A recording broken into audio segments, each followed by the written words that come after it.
Ladies and gentlemen, please be seated. Please be seated. Welcome back to the afternoon session of the 7th Transatlantic Summit of the Political Network for Values, Free Speech versus Regulated Speech, Strengthening the Pillars of Democracy. The first panel of this afternoon brings us the perspective of academia, culture, and media as sanctuaries of freedom. Panel chair is Mr. Ádám Kavecsánszki, president of the Foundation for a Civic Hungary, the political foundation of Fidesz. He graduated from the Faculty of Public Administration of the Ludovica University of Public Service. The focus of Mr. Kavecsánszki's work is on strengthening the Hungarian identity of communities both inside and outside of Hungary. He has held different roles within the Foundation for a Civic Hungary, and since 2021 is the chairman of its board of trustees. He is currently a candidate to the European Parliament for Fidesz. Speakers have 10 minutes, and commentators have a maximum of 5 minutes. Speakers are Fernando Sánchez, former ambassador to the Holy See and president of the Catholic University of Costa Rica, Alvino-Mario Fantini, director of the European Conservative from Italy, Jay Richards, member of the Political Network for Values Council of Experts and vice president of social and domestic policy at the Heritage Foundation, and Father Benedict Kiely, Catholic priest from the United Kingdom. Comments will be from Bart-Jan Spruyt, opinion editor for CNE.news Netherlands, and Polonia Castellanos, Political Network for Values Council of Experts member and president of Christian Lawyers Foundation, Spain. Thank you, Mr. Kavecsánszki.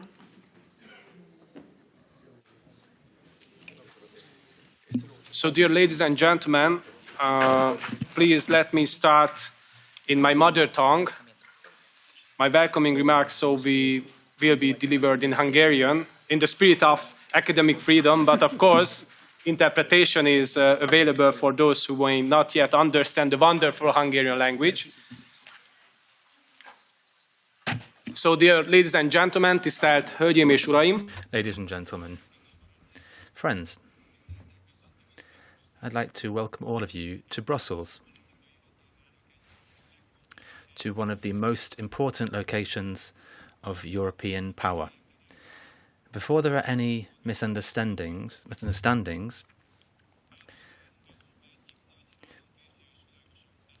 power is something that's been spoken about between many statesmen. Comrade Adenauer, for example, said that power in itself is not a bad thing, but power can become a bad thing in certain people's hands. And that sentence is perhaps more topical than ever. In recent years, we have seen certain European institutions fail in their rule of law checks. And we've seen what's happened in the European Parliament. The EPP has seen problems as well. You can look at the latest European election. This is when the Spitzencandidate for the ECR was not invited to the Spitzencandidate debates. Or, for example, the NEDCOM conference in Brussels was something they tried to ban. And they tried to ban this as well. So, if we're talking about the importance of freedom of expression, I'd also like to highlight why 1 year ago they banned the National Conservative Conference in Brussels. According to the local mayor, he said that policymakers would come together that are linked by a view of nationalism.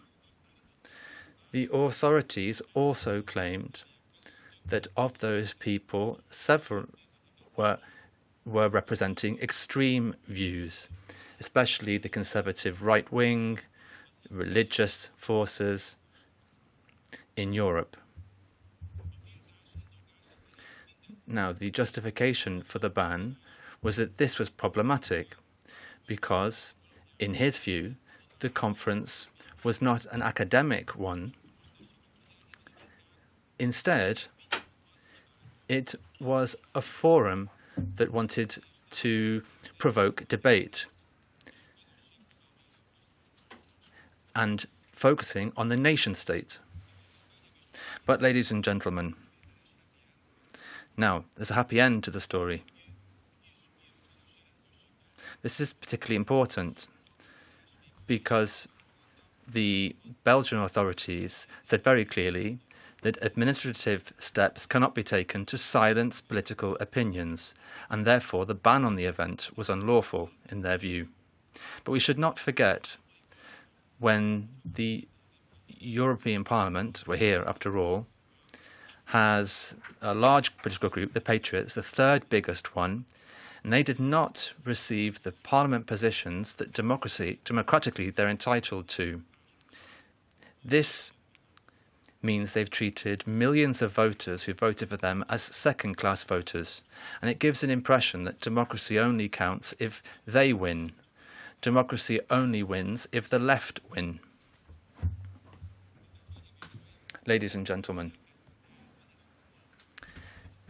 and this has brought us to the provocative title of our panel, Academia, Culture and Media as Sanctuaries of Freedom.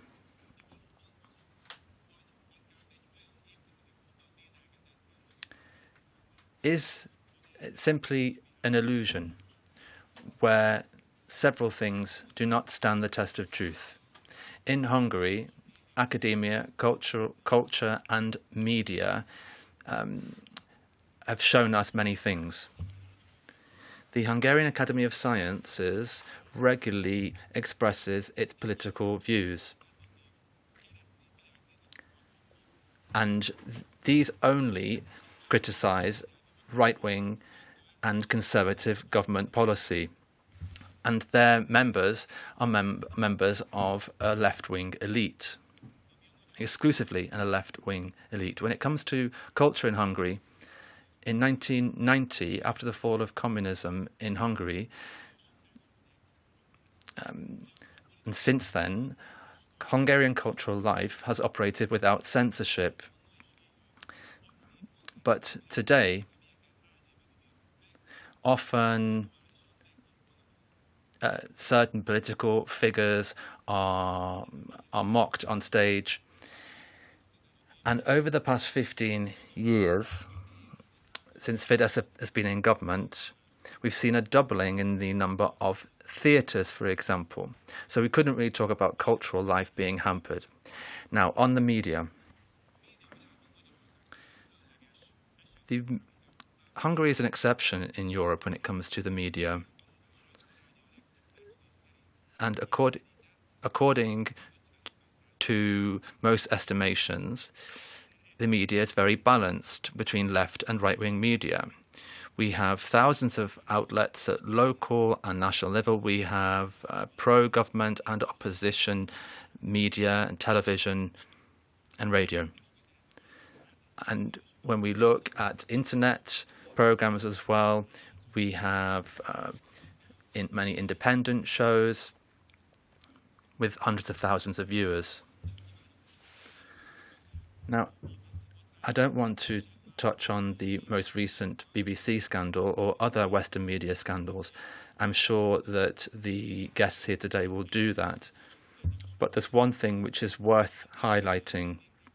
Every single media product has an owner, has backers, financial backers, and therefore expectations.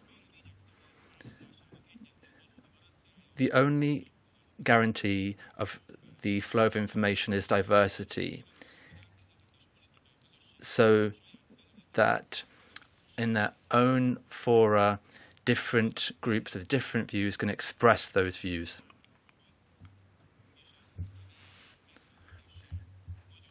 And as a Hungarian, I can say that we know what the difference is between freedom and a lack of freedom.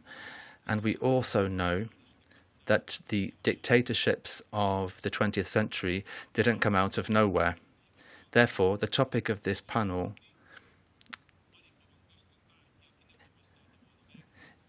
highlights just how false it can be to claim that academia, culture and media are automatically a refuge for freedom of expression.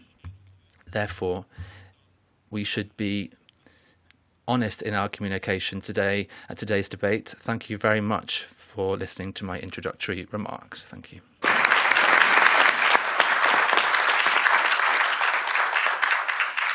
So, dear ladies and gentlemen, our first panelist is Alvino-Mario Fantini, our great friend, editor-in-chief of the European Conservative and managing director of the European Documentation and Information Center in Vienna.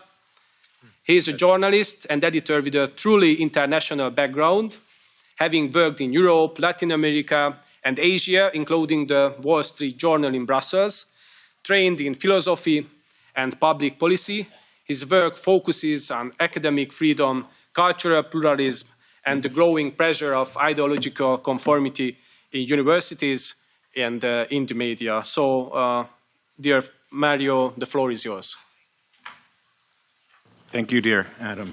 Good to see you, and good to see so many of my friends, old and new, here in the audience. For those of you who don't know me, I am not Mike Gonzalez of the Heritage Foundation. Apparently, I'm his doppelganger. That's to be debated. I am, however, also, or have been called Dr. Doom because of my generally pessimistic outlook on all things. And I'll get into this a little bit. But I hasten to add that my so-called apparent pessimism is not pessimism or cynicism, it's realism. I'll explain why in a moment. But we start with the paradox of what we're discussing here in academia, media, and culture, or our cultural institutions, the very things that were set up over centuries as arenas for free exchange of ideas, as sanctuaries, so-called, of open inquiry, they've all pretty much collapsed through a narrowing or closing of the mind, narrowing of intellectual horizons, through ideological capture, through a kind of sophomoric groupthink that then leads to attempts to suppress and then attempts to repress our side of different issues and topics. All right, what evidence do I have? Let's look at each of these fields, academia, media, and culture, very, very briefly. In academia, we all know, I'm not going to go through dozens and dozens of examples, but scholars on both sides of the Atlantic have been silenced, have been fired for speaking about the wrong topics, for expressing the wrong opinions or beliefs on cutting-edge issues like homosexuality and sodomy, for expressing gender-critical views, for doubting that the trans lobby is doing good things to our children. But I'll give you the most recent, incredible, scandalous example of digital erasure. It happened, I think it was November, just a few months ago in Berlin. Some of you may not know, but I think it's Europe's only library of conservatism is in Berlin, with 35,000 rare books, volumes, manuscripts. It's incredible. It's a proper research center, despite it being conservative. They're very serious people. Scholars. Well, the GBV, which is the network of libraries in Germany, has removed them entirely from their network. Meaning that if you're a scholar, a doctoral student, a researcher, and you're looking up something on Burke or de Maistre or de Tocqueville, you're not going to find any of their holdings anymore. It's as if they don't exist. It's incredible. I think this is outrageous, and I hope people will write about it and talk about it. I can put you in touch with the curator, the director of the library, if you like. That's the example from academia and the academic world. In the media, well, it's been mentioned now several times, NatCon Brussels in 2024. But I also point to how the media has suppressed or denied certain stories over the years. First with COVID. Remember when people were saying it came from a Chinese laboratory, and New York Times and others refused to cover it, refused to investigate, saying this is nonsense, this is from the extreme right, these are paranoid fantasies. And a year and a half later, New York Times kind of, well, sheepishly admitted, well, yeah, it does appear that it came from a lab. Same thing happened with the Hunter Biden laptop. It didn't exist, there's nothing on it, and then, well, actually, same with crime statistics. Many countries here in Europe will not reveal their aggregated crime statistics because, well, they happen to correlate with the influx of certain immigrant communities into Europe. So all these are examples of the media just preventing the free expression, free exercise of ideas and opinions. And in culture, well, you can point to the statues being pulled down, statues of Columbus and King Leopold II here in Belgium. King Jan Sobieski, the statue of him that was supposed to be erected for the 335th anniversary of the Battle of Kallenberg was blocked and is not erected. I think there's a concrete base, but there's no statue. And that was stopped several years ago. These are Jonathan Swift's yahoos running around the world, acting. It's mankind at its worst, you know, beating us down, preventing us from thinking and expressing different ideas. All right, so not all is bad. There are positive signs. We've heard some examples today. I'm sure we'll hear some this afternoon. There are new schools all the time, new summer schools, very exciting. From our side, too, Christian, Catholic, conservative, schools training young people on how to argue, how to appear in the media, how to develop talking points. There's new film and art being produced of our kind, sympathetic, not antagonistic to Christianity. These are encouraging, certainly, but they're all insufficient. There is, from my point of view, no massive shift in the commanding heights of power yet. There's no tipping point that we've reached where things are changing and the culture is being renewed and saved. There is no reversal of the trends we've been seeing for decades. We've been focusing on ideas, we've been focusing on teaching students, we've been focused on repealing laws. These are great, incremental, necessary steps, but it's not the same as shifting our entire culture. The fact is we are decades behind.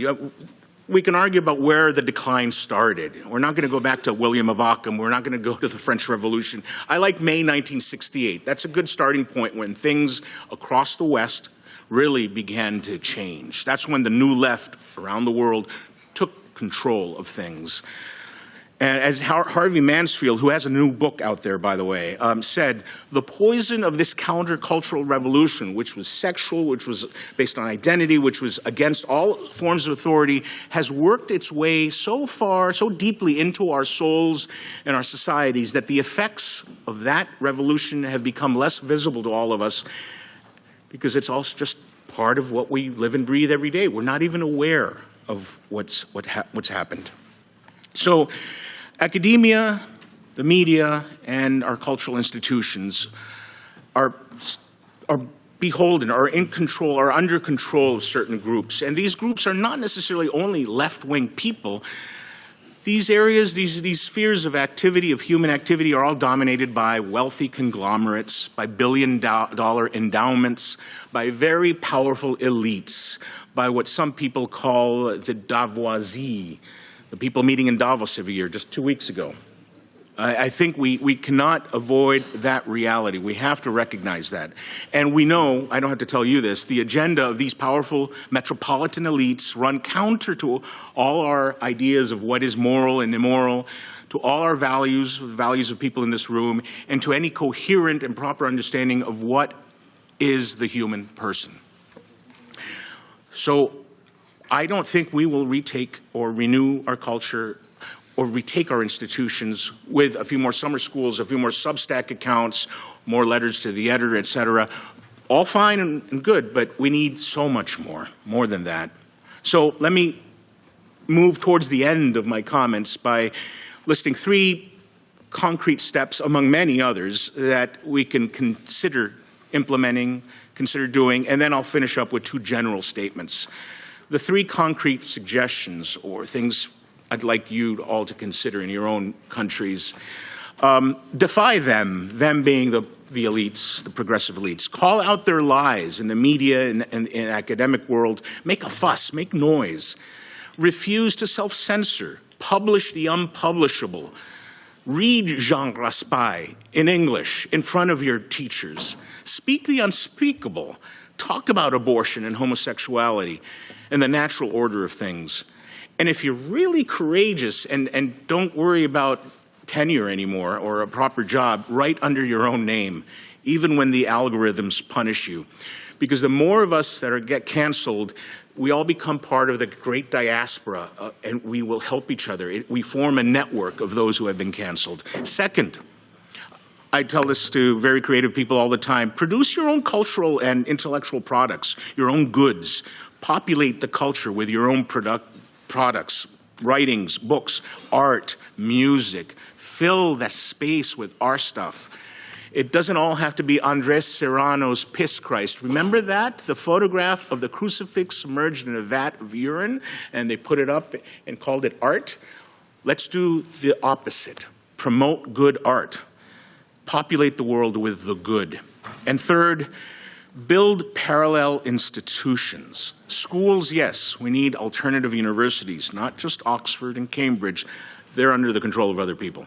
We need new schools, but we also need new journals. We need new research centers. We need tight-knit samizdat networks. It's very important to create these networks, and this event today is very important. It's one of those things we should do. We need more of these events where we can get to know each other, collaborate, share best business practices, share contacts and resources. And finally, within this third area of recommendations of building parallel institutions, there is this mystical or mysterious world, to me at least, of alternative finance and blockchain.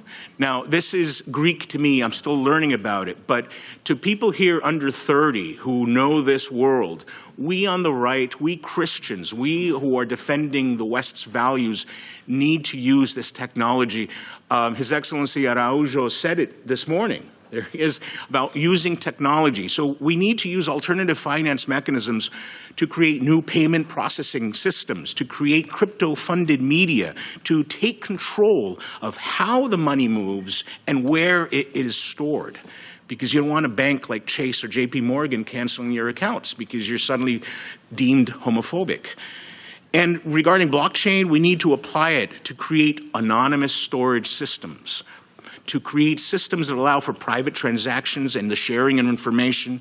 We need voting mechanisms based on blockchain, and it can also be used for political mobilization so that you can't be surveilled. My closing two statements. For all of this to work, and other things too, we need two other things. First, and this keeps coming up in recent conversations, we on the right, we conservatives, we don't have a theory of power, meaning we're kind of scared of it. We're uncomfortable with the word power and talking about power, but we need to understand it. We need to know how to get it, how to achieve it, and then how to wield it properly. And then more importantly, and this I have to recommend James Davison Hunter, who 16 years ago wrote a book that talks about this. We need a working theory of culture. How does culture work? What is the dynamics of culture? And how do we change culture? It's not just a matter of filling the space with more products and our content and our ideas. It's much more than that. We need to understand how culture is first produced, managed, and then transmitted to other people. And that's linked to the idea of power, of gaining power. We need all this to pour the foundations that we need to create the new sanctuaries of freedom and to create the foundations of a renewed Western culture. And I leave you one final question. With all this in mind, and all this takes years, takes generations, the question we all have to ponder privately is, are we ready to do the difficult, back-breaking, labor-intensive, capital-intensive work now whose fruits you and I will not see, so that a generation or two or three from now, the culture of the Judeo-Christian West may have been saved? That's the question. Thanks.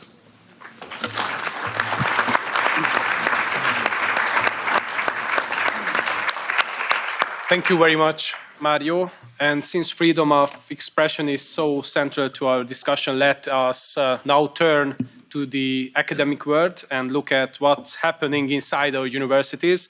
Our next panelist is Fernando Sánchez, president of the Catholic University of Costa Rica. He has served as Costa Rica's ambassador to the Holy See and as a member of the national parliament, and he holds a PhD in political science from the University of Oxford. As a university president, he focuses on education rooted in values, open dialogue, and the formation of responsible individuals. So, President Sánchez, the floor is yours. Muchas gracias. Comienzo. Thank you very much. I'd like to start by thanking the Political Network for Values for this opportunity. Thanks for creating a space for academics, particularly Catholic academics, to speak out. I did feel the temptation to focus on Sunday's elections, but since I only have 10 minutes, I'd better avoid the topic, and I'd be delighted to talk about it outside with anyone who'd like to discuss this. If we could bring up the presentation, please. You've gone back. This is bringing me back to when I was a member of Parliament.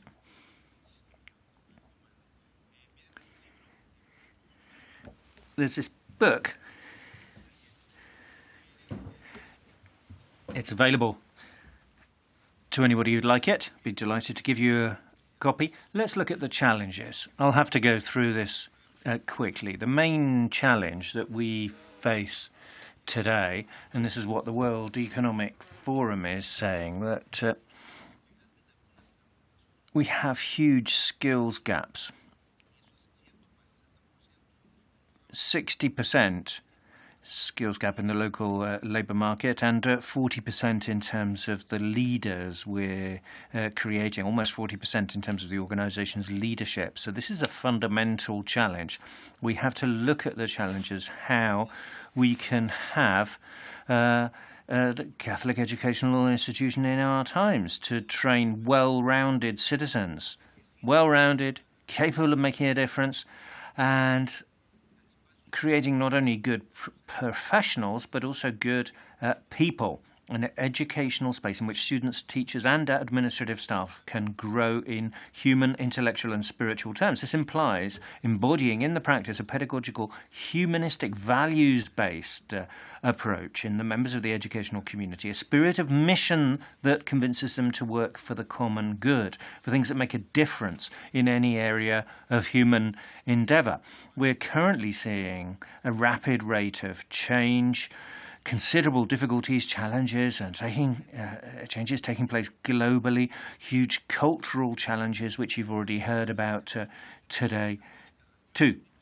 A researcher at the International Federation of Catholic Universities has conducted studies on the challenges of work and higher education in the future.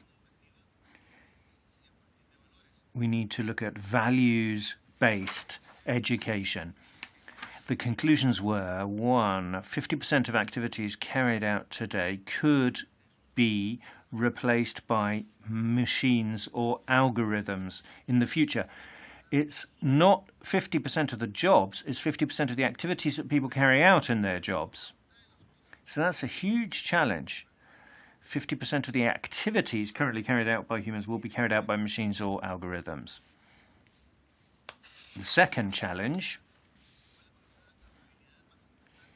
is soft skills, global skills, comprehensive skills. Call them what you will. These are the skills that will be most necessary and most highly valued in the workers of the future. This is to do with positive and transformative leadership, problem solving, conflict resolution, assertive communication, teamwork, adapting to new challenges and technologies, generating social support networks, being resilient. And the research indicates that in terms of what people are going to need in future, it's all going to depend on these integral soft skills. They will be vital to professional advancement in future. So looking at what the World Economic Forum says, 6 of the top 10 skill priorities for the future for 2027 are to do with those soft skills that I referred to just now. Knowledge is changing very rapidly. So a significant challenge is to ensure that we are engaging in ongoing learning.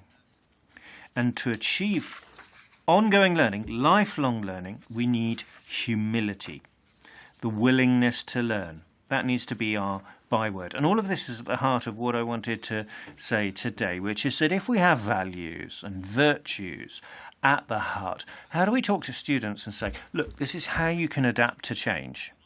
In order to do that, we need dialogue. If they're not willing to engage in dialogue, or if we don't have the freedom to engage in dialogue, then how can we have a values-based, humanistic, pedagogical model? How can we foster a spirit of mission among the members of the educational community that will convince people to work for the common good? All of this will require assertive communication. And that means learning to engage in dialogue, fruitful dialogue, which can only be achieved if we are able to communicate freely. If our young people can't communicate freely, can't tell the truth, then we won't be able to engage in this kind of communication. In one of the cyclicals of Pope Francis, he refers to open speech, looking each other in the eye, getting to know each other, reaching out, expressing oneself, listening to each other, look at each other, get to know each other, try to understand each other, seek points of contact. All of that sums up the verb to dialogue. And there is selfish indifference, there is violent protest. We need to ensure that we have the patience to engage in dialogue. He said that we need to see dialogue as an exchange between us for the sake of the common good. So we're clear about what can be done and what cannot be done. And in the encyclical letter, he talks about the heroes of the future. A monologue, or having 2 monologues, is no substitute for a dialogue. It will tend to lead to selfish indifference and violent protest. It will not convince anyone. And people then feel lonely. Young people feel lonely around the world. And this has got worse since 2012. Around 2010, Facebook added the like button and Twitter added the retweet. That's what has happened online in social media, and there's so much more I could say. We should avoid personal attacks. This is point 3, ad hominem attacks. We've all fallen victim to this kind of attack. Young people need to be taught to be very strong, very brave in the arguments they choose, but they need to show respect, have an open and respectful dialogue in the way in which they make their arguments. Families, cultures, histories have to be respected, and we have to call for the same respect for our own stories, our own background. It is multidisciplinarity. Commitment to multidisciplinarity is very important. This is point 5. Following the pandemic, there's a conviction that in addition to specialised scientific developments, communication between disciplines is necessary so that we can know reality in a more complete and comprehensive way. 6, kindness, manners and tone matter. In the case of young people, they matter as much as substance. This is something that we've lost in politics. We want people to say no to us in just as nice a way as say thank you. This is a skill. Communication is a skill, and this is vital to dialogue. Ultimately, point 7, the goal of dialogue is peace, promoting peace. Don't be scared of the truth, be brave, learn how to engage in dialogue and how to do this in the kind of atmosphere that we're currently in, where it's extremely difficult to tell facts from fake news. So we need to help people to be brave, say what they have to say, but to be leaders who can achieve change in society. And here, this is a crucial figure for Latin America. Corruption, insecurity, the economy are all important, but trust is absolutely vital. How much do you trust other people? How much do you trust the person next to you? 15% of the time, say people in Latin America.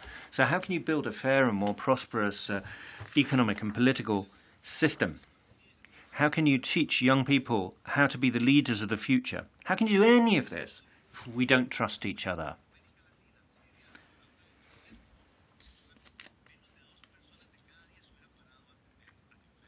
If we were to apply the Good Samaritan test now, only 2 out of 10 Latin Americans would be stopping to help their neighbour.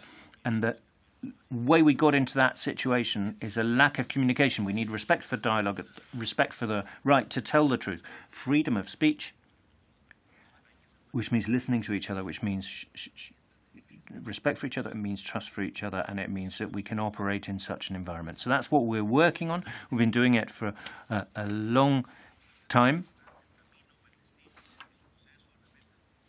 Is it the process or is it the outcome? Is it the destination or is it the journey? It's the company. Who do you take with you? And for that you need to trust each other. It's the people you meet and take with you along the way. And you can only do that through dialogue, and you can only get dialogue through freedom and freedom of speech. So there's a huge problem. There's a lot of work that needs to be done, and of course we can do a lot in academia. We're living through times of rapid change. Blink and you'll miss it. Machines replacing people doing the activities that people used to do. So we've got to learn constantly. But if we can have a humans-based, a values-based, humanistic, pedagogical model, then we can achieve dialogue. But in order to do that, we need freedom. Otherwise, we won't be able to change anything. We won't be able to trust other people, and we won't be able to move forward as a society. Thank you very much.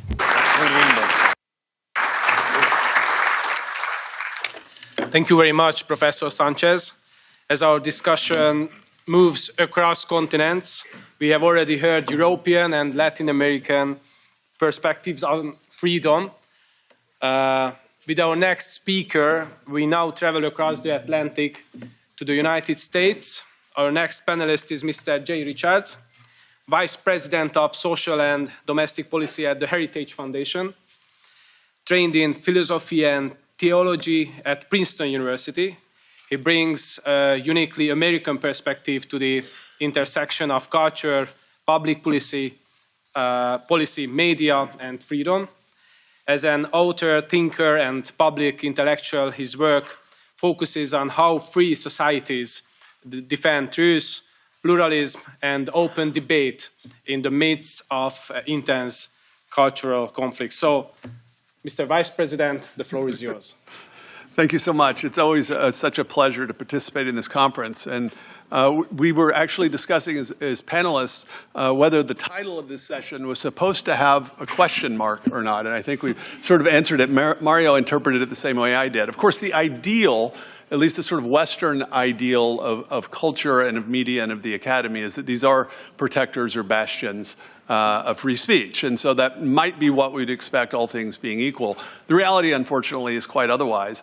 I'm interested and surprised by how many people at this conference today have made references to Charlie Kirk, which was an enormous event, of course, in the United States to have someone that was beloved by many conservatives, especially 20-somethings, Gen Zers, to be shot on video for speaking. I mean, quite literally. So it's in many ways the perfect metaphor.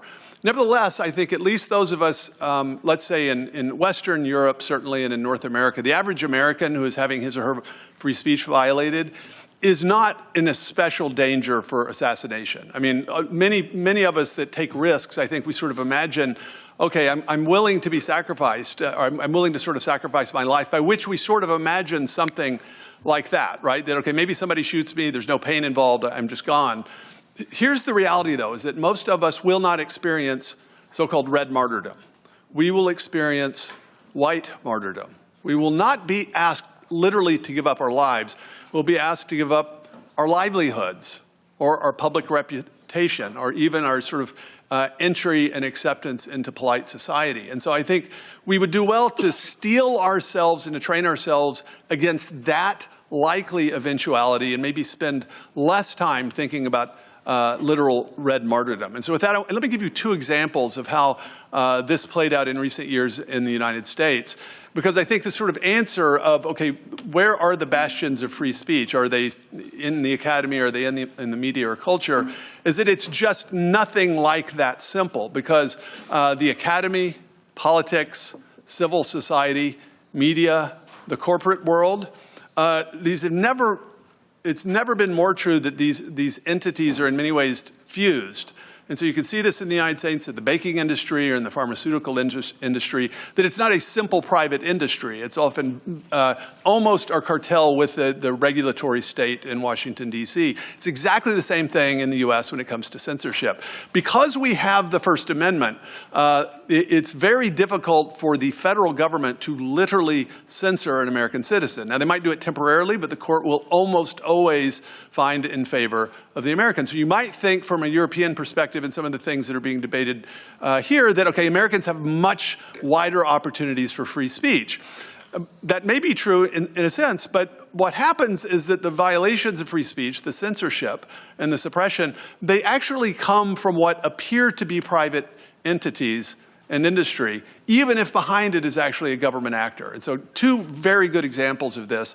One, the so-called gender ideology controversy as it played out actually in 2022 and 2023 with a Babylon Bee censorship on Twitter. I'm wondering how many people have heard of Babylon Bee. It's a popular conservative satirical website that makes its money basically satirizing local news.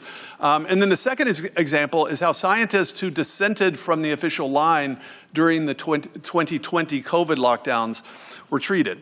So let me tell you briefly about this story. Most of you don't know the Babylon Bee. I'm glad, because then you won't probably have known this story. So in the United States, for sure, we experienced what I'll just call linguistic engineering starting really quite intentionally about 2012 or 2013. In fact, as early as 2013, the Associated Press, so the wire service in the United States, implemented so-called pronoun rules. And the pronoun rules simply meant that when the AP reported a story, they would use the pronouns corresponding to individuals' gender identity rather than that individual's biological sex. So in other words, someone who is a man who has a reproductive system designed around the production of gametes, sperm, that has testes, that has an XY chromosome.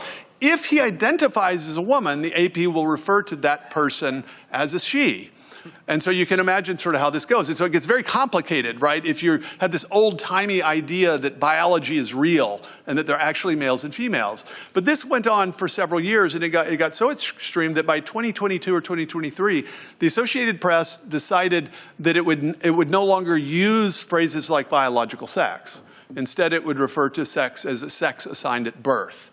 So in other words, sex is not a real thing. It's not something that is biological. It's something that's assigned to you. It's a social construct. Now, this is a radical scientific and philosophical program, right, underway with no debate, just simply imposed by a changing of the language and the words that we're allowed to use publicly. Now, you might think, well, that's the Associated Press. That's right, but virtually any other publication that's using the Associated Press is going to want to conform to that. And so that's what happened. And so this language, there was never a vote, there was never a policy, there was never a study that this was a good idea. This is what happened. So then, run that out about a decade. In 2022, USA Today, a large American publication, named the U.S. Assistant Secretary of Health, named Rachel Levin, its Woman of the Year. Now, if you look up, some of you are going to Google this, who Rachel Levin is. Rachel Levin was the #2 person at the Health and Human Services and was quite manifestly a man who was presenting as a woman. I'm sorry for the Europeans that may be offending you to speak this way, but that's just right. This is what we all know and we see it. All right, so the Babylon Bee, being a satirical news site, what do you think they did? They named Rachel Levin their Man of the Year. All right, USA Today Woman of the Year, right? So they're the ones right biologically. Now, what do you think happened? Twitter suspended their account for hate speech. All right, suspended their account. Now, this was Twitter. This is a private corporation. All right, that's how it worked. So you didn't think, okay, well, that's not censorship. In fact, there were conservatives on social media at the time saying, no, that's not censorship because it's a private company. They can sort of do what they want in this sort of argument, right? Well, it went on like this, and the Babylon Bee could simply have deleted that tweet. Instead, they left it up, and their CEO, Seth Dillon, said, we're not going to bow the knee to the censors. And so they were willing to leave and abandon about a third of their market share because a lot of their audience came from Twitter, which is now, of course, called X. That was their major market, and yet they were willing to give it up. Right, so that's the first instance. And then I'll just very briefly mention a second instance, the COVID catastrophe of 2020. So most of you will remember, I could describe this in the United States. Almost immediately, people suspected, as Mario mentioned, that this SARS-CoV-2 virus might have come from, who knows, maybe this thing called the Wuhan Institute of Virology right there in Wuhan rather than from a wet market. And what happened is essentially a conspiracy in which the head of the Department of Health and Human Services, or rather the NIH, a man named Francis Collins, and Anthony Fauci, who is a famous man in charge of another federal agency, worked with scientists on a private call. They recognized that the virus looked engineered. And yet they decided there needed to be a paper written in a scientific journal claiming the opposite. And so several of the scientists on that call, which happened in almost exactly 6 years ago, February 1st of 2020, on that call a month later had an opinion piece published in Nature Medicine on the so-called proximal origin of this virus, claiming that there's just no plausible way it could have been engineered.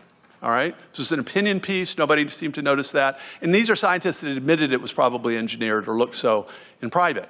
The media then used that opinion piece by these scientists to just claim that the debate was absolutely over. It was called a sort of right-wing conspiracy to believe that this thing was engineered. And so the discussion was basically suppressed for years, at least in official channels. The same thing happened with the lockdown question. So there was never a debate about the merits of a population-wide lockdown to slow down the spread of a respiratory virus. It was just simply a sort of given that people, I assume, we imagined it had been studied somewhere. In fact, it hadn't. It was a sort of hypothesis. Any scientists that were willing to speak out against this found themselves, if not fired by their institutions, certainly suppressed by social media.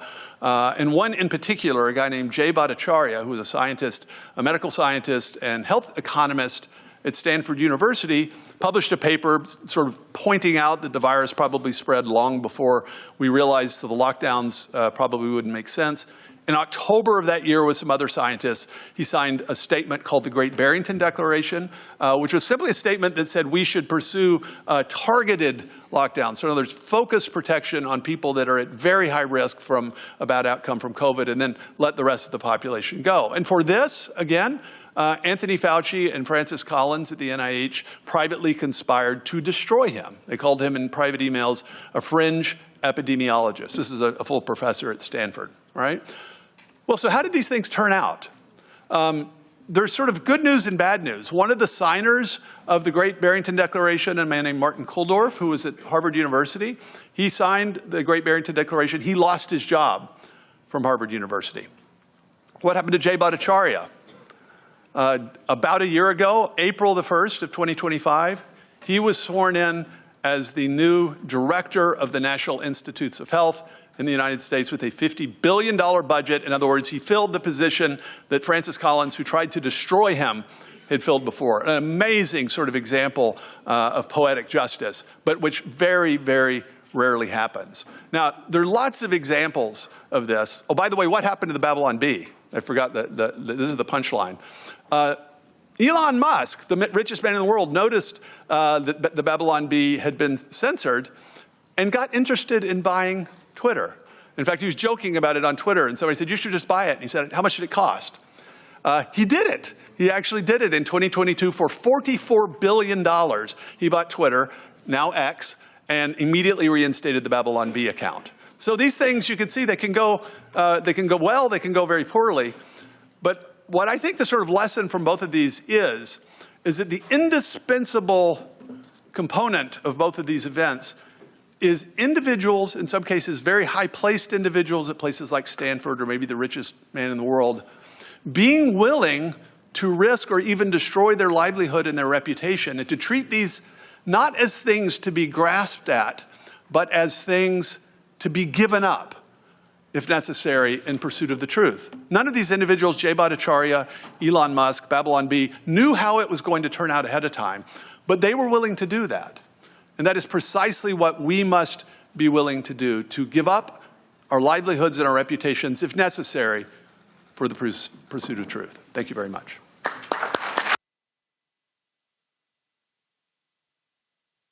Thank you very much, Mr. Richard. And now we return to Europe.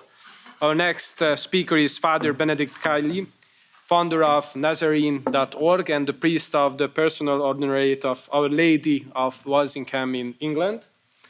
Having spent much of his ministry between Europe, the United States, and the Middle East, Father Ben has dedicated his life's work to the aid of and advocacy for persecuted Christians. So, Father Ben, the stage is yours. Thank you very much for having me. Thank you to my friend Stephen for inviting me. I'm not here just because they needed a Catholic priest off the street or a character from The Matrix. Mainly it's because of my work for persecuted Christians. One of the most embarrassing and pathetic things to witness is a politician or a pundit who is unable, or much more likely due to moral cowardice, unwilling to state a hitherto verifiably true and accepted fact. That, for example, a woman cannot be a man or vice versa, and it's not possible to be a cat just because you say you identify as a cat. It might appear comedic and silly, and on occasion it can be, but in reality the control and the falsification of speech, of words, is now both dangerous and insidious, and increasing rapidly in Europe. The world's press, which usually only takes note of something the Pope says when it's confirming their liberal values, or is rather peculiar or unusual, that was a regular occurrence under the last pontificate, responded with some interest to a line in Pope Leo's address to the diplomatic corps on January the 9th of this new year. After the usual fairly dull catalogue of events and travels of the previous year, the pontiff began to speak of language and its corruption or misuse. The phrase some of the more serious press noticed was his description of the development of Orwellian-style language, which interestingly he noted was a particular phenomenon of the West, something they hardly commented on, but which we, especially at this conference, should note. While it's not unusual to hear that phrase as a criticism of much of the language of the woke culture, a phrase some might argue has been become something of a cliché with overuse, it is, it seems, for the first time that a successor of St. Peter has used the term. At a time when, for example, in the European Union and in Great Britain, governments are attempting to control and curtail free speech at an extreme rate, often, as Pope Leo himself identified, in the absurd context of guaranteeing free speech, a perfect example of Orwellian doublethink, it is refreshing and encouraging to hear the Pope speak clearly on this matter when episcopal leaders in many of our countries are notable by their silence, and we wonder why they're silent. Cowardice or fear, or dare we say sometimes complicity. While the Orwellian phrase was helpful, Pope Leo's words before that were, to my mind, even more important and prophetic. Remember the great words of Monsignor Ronald Knox. He said a prophet is not someone who foretells the future, but is a man or woman who sees the evils of the day with a clear eye. As a good Augustinian, faithful to his master, the Pope really focused on words and their meaning. This is important both ad intra, within the Church, when, for example, the comprehension of the meaning of both theological and ecclesiastical language is limited often to the professional classes in the Church and not the regular faithful. It's also a significant factor which is often overlooked when much is made of the growing numbers visiting churches at Christmas or Easter. What's not reported is how often, if at all, people return if they don't understand the meaning of the words used. And I'm not, by the way, referring to use of the Latin language.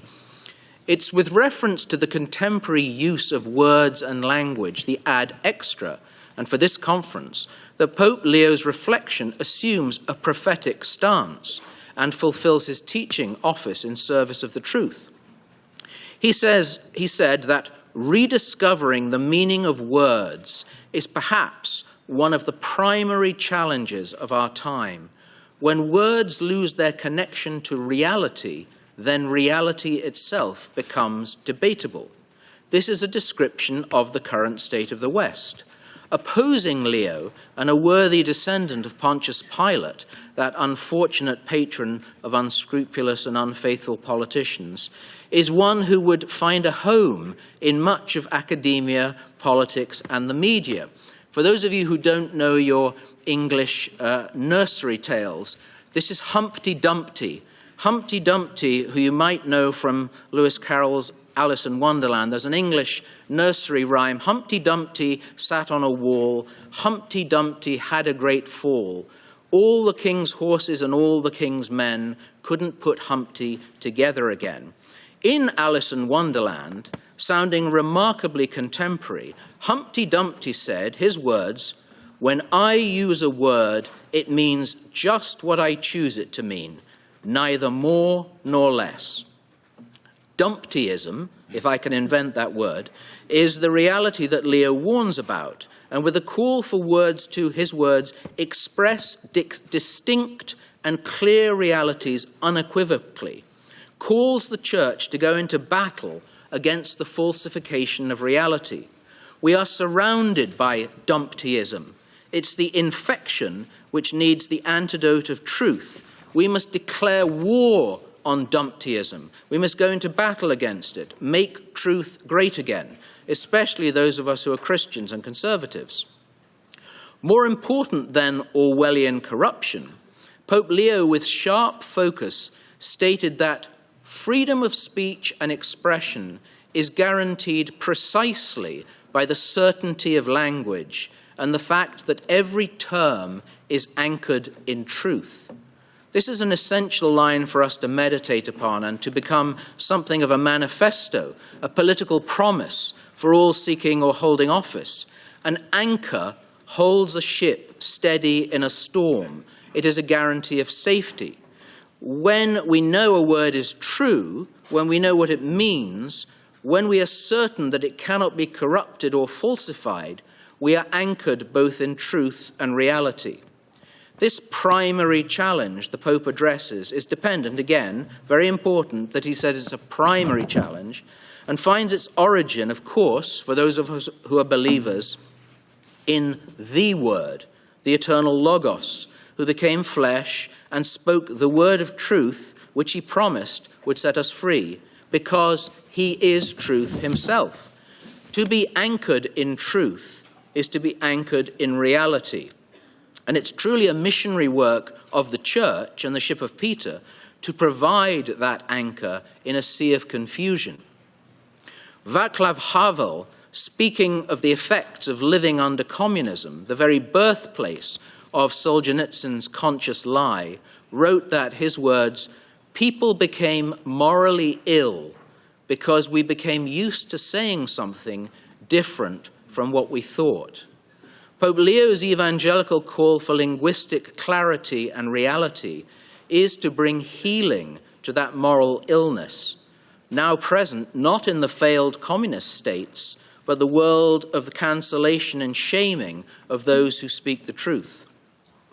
This call for the cleansing of language, the burning away of falsehood, and for words to once again be distinctly truthful, might, it appears, be the first sign of the direction of the Leonine pontificate, a pontificate fighting for free speech, and not just for religious freedom, There is no religious freedom, of course, without free speech, as those arrested in the United Kingdom, I'll probably be arrested when I go home, as those arrested in the United Kingdom for their, remember, silent prayer and their thoughts in their head. People are being arrested for silent prayer and thoughts. Christ, said one of the earliest martyrs of the Church, St. Ignatius of Antioch, Christ is the mouth which cannot lie. Pope Leo's clear, distinct address is to make the Church the body which cannot lie, and to draw a world enmeshed in unreality, not just of fake news, but fake words, to find the joy and hope and the freedom of speaking and understanding the truth. This is something, my friends, we should all be committed to. Humpty Dumpty must fall off his wall and never be put back together again.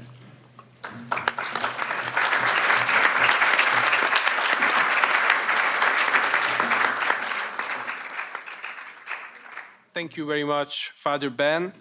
Ladies and gentlemen, we are a bit short on time, and since we are in Brussels with strict rules, we need to finish in 5 or 6 minutes.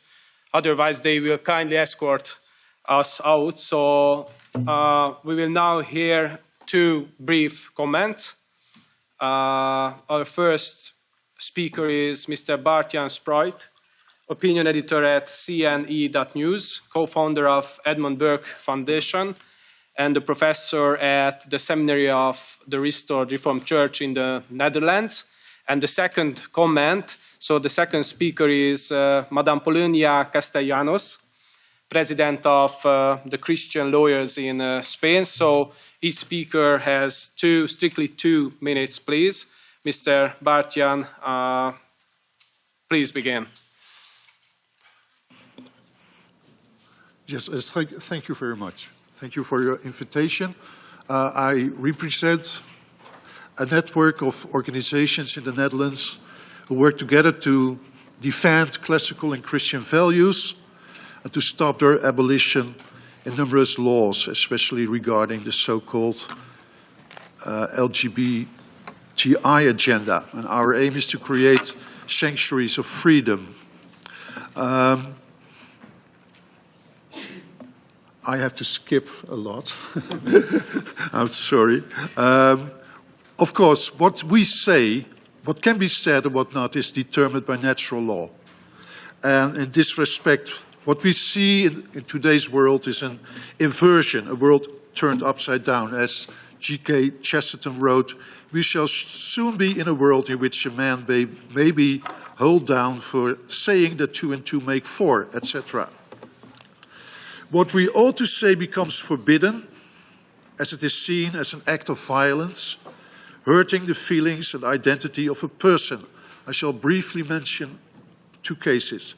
In the Netherlands, for example, we are on the brink of the introduction of a ban on conversion therapy, which includes a ban on pastoral conversations with young people with gender dysphoria. You're forced to affirm your the confused feelings of these young people, and waiting for healing becomes criminal. Any other advice is regarded as hate speech. But I have another example with a more positive twist. This one is for my friend on my right-hand side. In the Netherlands, politicians have discussed the introduction of a transgender law. Initially, they wanted to pass this law without a debate in Parliament. And later, the mainstream media refused to give a podium to critical voices, denying transgenders their alleged rights by not affirming their feelings and identity. In their view, was a clear example of hate speech. It was offensive and violent. What happened next is that these critical voices, the opponents of this view, turned to public action, reaching out to the common sense of ordinary people, for example, by posting posters in bus shelters. And when the indignation of the common man was raised, The opponents published a pamphlet on a website so that the right arguments became available to everyone. Then the media had to invite them because of all the commotion and consternation. And when the arguments reached the media, politicians started to doubt their previous position and no longer felt free to support the new law. It was not, as until now, not been accepted. So as for sanctuaries, challenge traditional media by activism or create your own media, like CNE.news.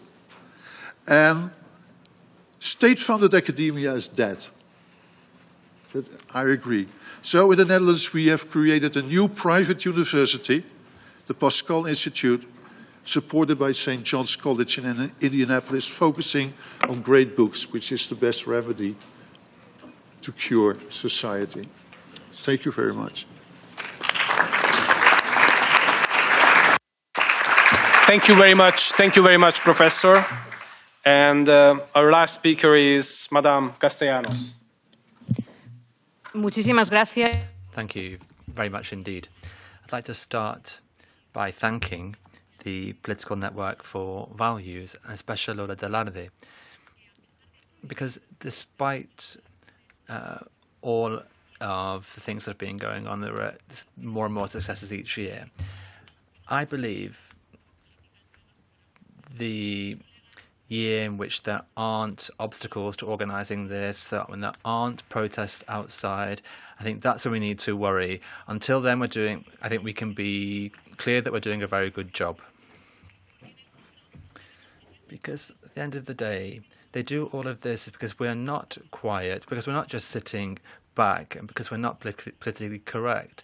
And that means that we can't ignore injustice, because we need that for the battle. Now, is there freedom of expression in Spain? Of course there is, but for some people, of course there is, to attack Christians, to laugh about Jesus Christ, to mock the Mother of God, but also to hide corruption. But in some cases, freedom of expression is banned. For example, being heterosexual. If you believe in the sanctity of marriage between a man and a woman, if you are conservative or Christian, and it's particularly if you want to pray the rosary, or if you want to distinguish between men and women. There is no freedom of expression if you say there is only one gender, or when you say that parents have the right to raise their children as they wish without woke ideology. And of course there is no freedom of expression when someone says that the national flag represents the country and not the flag of the LGBT community, the LGBTQ lobby. I went to pray last year with a rosary. It's a very powerful weapon, and this goes through all security checks. And I went to the doors of an abortion centre with the rosary in my hand, and 5 police officers came to arrest me, and they forced me away. They asked me for my lawyer number. They asked for my ID as well. Why? Because they want to make peaceful prayer a crime. They want to turn prayer and love into fear. But I was the one who ended up reporting those police officers, and now those police officers have been charged for abuse of power and for harassment. Now, because I am part of the Christian Lawyers Association in Spain that protects life from conception, I have been harassed, I've been threatened. There have been 3 protests outside my office.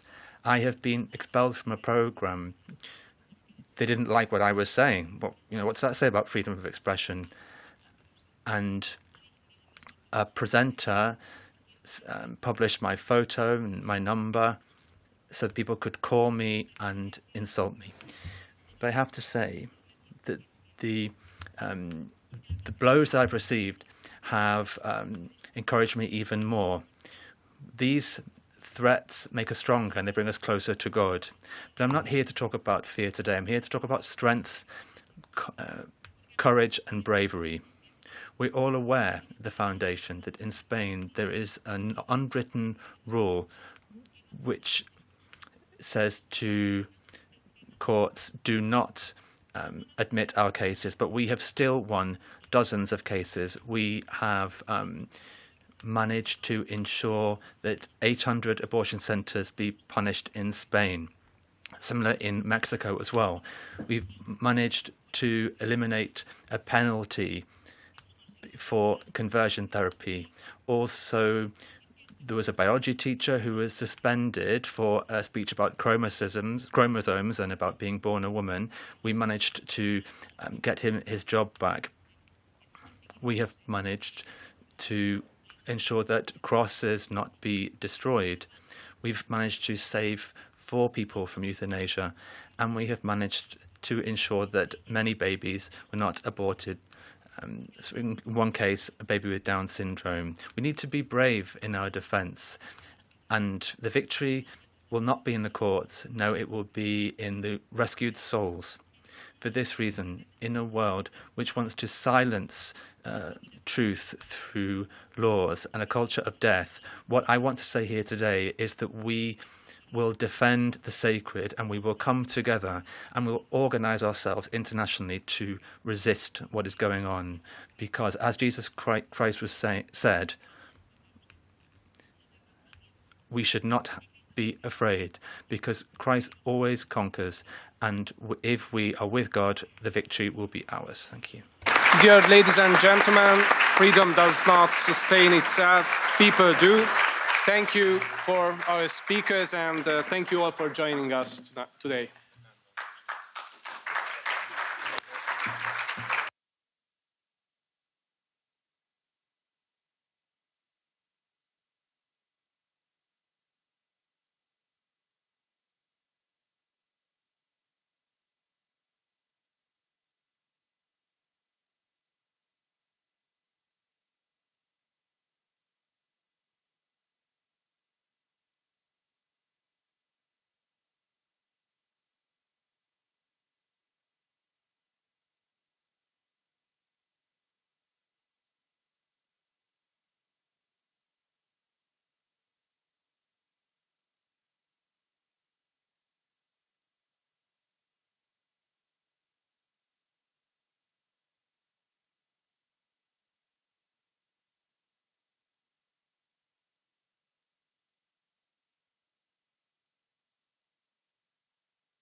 Ladies and gentlemen, please be seated. We are running behind time. Please be seated.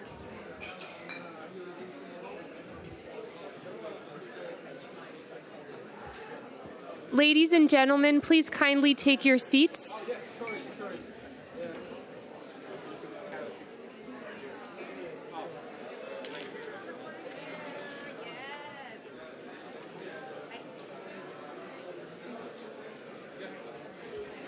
Ladies and gentlemen, please be seated. Please be seated. We are running behind time. The next panel turns to countering disguised censorship in international fora. Our panel chair is Grace Melton, member of the Council of Experts of the Political Network for Values and Senior Associate for International Social Issues at the Heritage Foundation Richard and Helen DeVos Center for Human Flourishing. She focuses on life, marriage and family, religious liberty, and human rights relating to UN policies and American foreign policy priorities. Madam Chair, each speaker has a maximum of 8 minutes, and the commentator has a maximum of 3 minutes. Thank you.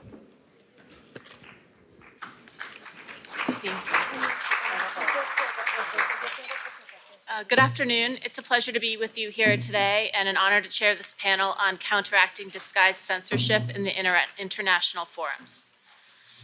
Much of my work focuses on the United Nations and its numerous entities. Those bodies, despite their founding documents and their mission to foster dialogue among sovereign nations, increasingly censor the views and speech of those who defend human dignity and national sovereignty. Powerful states and ideological bureaucrats distort and manipulate language and restrict freedom. Progressive agendas are unilaterally advanced through processes and mechanisms that often appear to be legitimate, but are in fact a radical departure from the original mission of these international institutions. In an address to diplomats last month, the Holy Father Pope Leo said, quote, "The right to freedom of expression, freedom of conscience, religious freedom, and even the right to life are being restricted in the name of other so-called new rights, with the result that the very framework of human rights is losing its vitality and creating space for force and oppression. This occurs when each right becomes self-referential, and especially when it becomes disconnected from reality, nature, and truth." Our panel this afternoon will discuss examples of this disguised censorship at the United Nations, the Organization of American States, and here in the European Union. We'll hear first from Sharon Slater, President of Family Watch International, then from Nady Casillas, Vice President of the Global Center for Fundamental Rights, next from Adina Portaru, Senior Counsel for ADF International, and finally we'll end with Gregor Pupnik from the General Director of the European Center for Law and Justice. I'd just like to remind us all we're going to keep ourselves a little shorter than planned, and I'll ask you to kick us off, Sharon. Oh, thank you so much.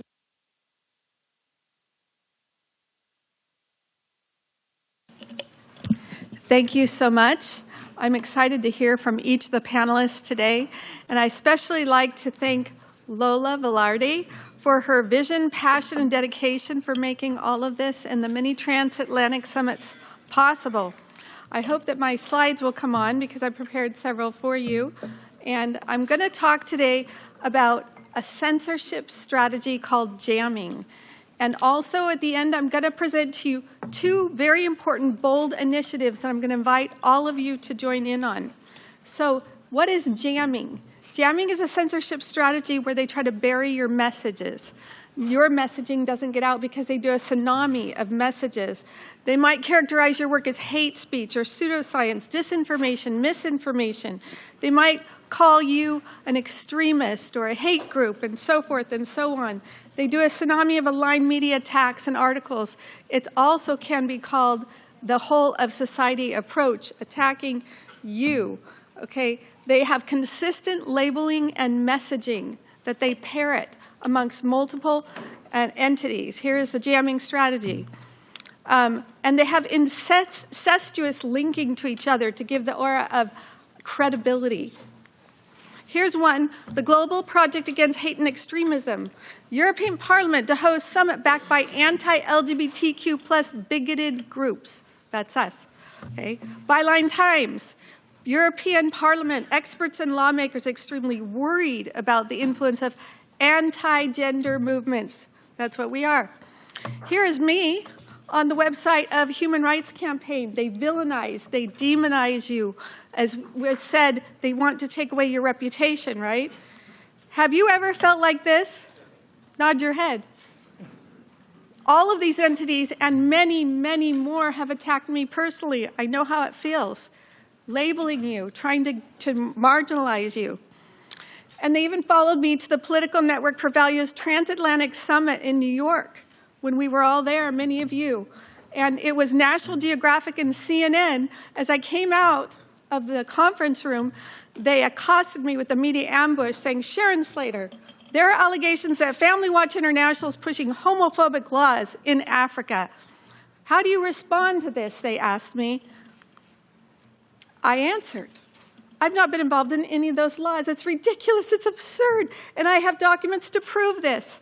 Well, CNN created a video, and they had my response. But National Geographic, they created a series for their docuseries called Traffic Attacking Me and Another Organization.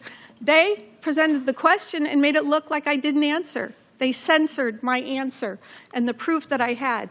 So now we actually have a basis, because of that and much more, for a potential defamatory lawsuit against Disney, which owns National Geographic.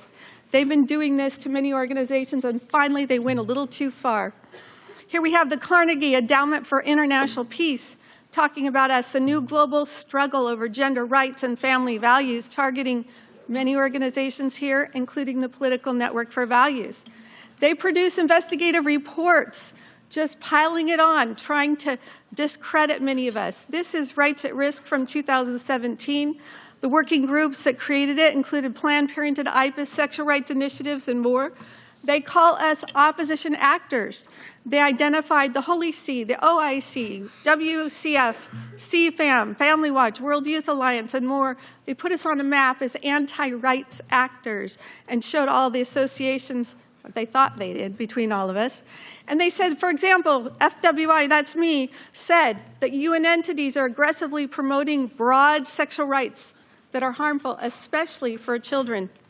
I stand by that statement. They criticize us for having key impacts on these human rights system entities all throughout the UN. They said the Political Network of Values' unique value is its facilitation of international collaboration between CSOs, many of you, and parliamentary actors. Then they updated this in 2021, and they had a chart of all the different ways that we anti-rights actors supposedly are infiltrating various parts of the United Nations. They say our goal is to frame rights related to gender, sexuality, and reproduction as new, foreign, coercive, and dangerous. This is very true, isn't it? Okay, here's a report from IPAS that creates a handheld abortion suction kit that's distributed across the world. Anti-rights groups take aim at transnational trade agreement. There you have a chart with Family Watch, Political Network for Values, Christian Council International, trying to show and expose us. Now, what about the money? What is funding all of this? Well, here's just one example of many I could show you that we've researched. This is in Liberia, where they're pushing a radical abortion law. So Sweden, the embassy, funds RFSU, which is a Planned Parenthood member association, which creates puppets, funds all these puppet organizations. I'll call them fake organizations, but they are registered. And they create a whole coalition called Amplifying Rights Network, all calling for this radical abortion law. Thankfully, it was defeated because the majority of people in Liberia don't like this. All you have to do is expose it with a little funding, and it goes away. Here is just some of the groups that were part of that network. Community Health Care. If you just go to one of their websites, we could do this for many of them, you can see the money behind their funding all these entities, including the European Europe and the Safe Abortion Fund by Planned Parenthood and many more. AmplifiedChange.org is an example. There are many funds like this. I can tell you this is just one, a fund to break the silence on SRHR. It promotes what's the triple toxic combination, which is abortion, CSE, and LGBT. They're doing it in Lesotho, Zimbabwe, Cameroon, Zambia, and everywhere. They gave 1,386 grants. These are to these puppet organizations to make it appear that people are rising up from the grassroots. And look at their donors. Again, multiple major funds funding this. Another fund to advance the LGBT agenda, the Rapid Response Fund under the guise of preventing AIDS. They gave 15,000 grants to many organizations. And look who's behind it, the Global Fund, the Netherlands, even the World Health Organization funding this. USAID before Trump, okay? This is a presentation that we gave 6 months before he got into office. And you can see each of these lines represents anywhere from $45 million to $250 million grants going to all these entities under the banner of health and resilience. And these all trickled down to the SRHR triple toxic agenda. And many of these entities had sub-grantees that were the same ones that got the large funds themselves. It's fraudulent and it's corruption at its worst. Here's one example, the APHRC in Africa. Just to look at the funding, there's the Children's Fund, the Global Fund, the World Bank, all these different funds, IPAS, Google even, part of this. But where is the family fund. Out of all these funds, where is the family fund? I'd like to announce the first bold initiative that I invite all of you to join into, which I hope will be a major outcome of this very conference. Let's establish a global family preservation fund. I already have potential matching donors that can match up to $1 million if we can come together on a global family fund that can fund many of the things. This would be donor-owned, family-centered, family-friendly, family-based, utilizing a family impact lens. It would assess all laws, policies, and projects that would be funded for its impact on the family. This is something that needs to be funded by something like the Family Preservation Fund. Do you know that parliamentarians just launched the draft African Charter on Sovereignty and Values, launched by 28 members of parliaments in Africa, and it calls upon the African Union to preserve the institution of the African family, to protect children from harm before as well as after birth, to maintain sovereignty over the African family and religious and cultural values, to protect the African child by protecting the right of parents to protect their own children. It addresses threats from foreign ideologies and conditionalities, etc. And it exposes sexual reproductive health and rights agenda, which mainstreams into Africa through international frameworks to promote abortion, gender ideology, and sexuality education. We need such a fund that's similar to the other funds on the other side. The second bold initiative that I invite all of you to collaborate with and launch here today, and I'd love to talk to you about it, a family life rapid response network of journalists and media all across, that we will have our own conservative media echo chamber.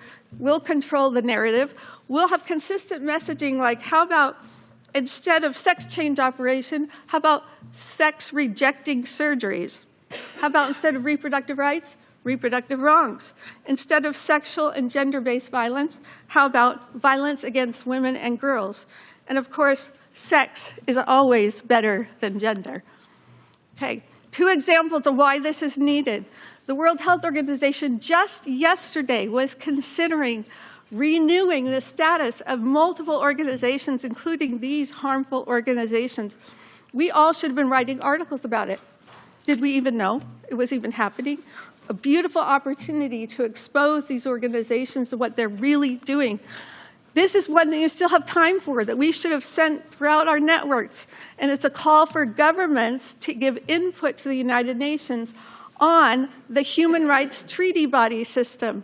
You're going to learn a lot more about that, I know, and how harmful that is. What if you could help write a shadow report and encourage a government, or if you're a government official here, to issue a report on this?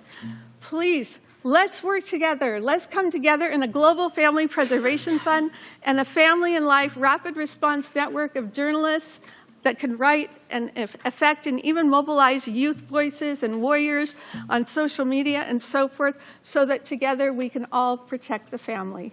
Thank you.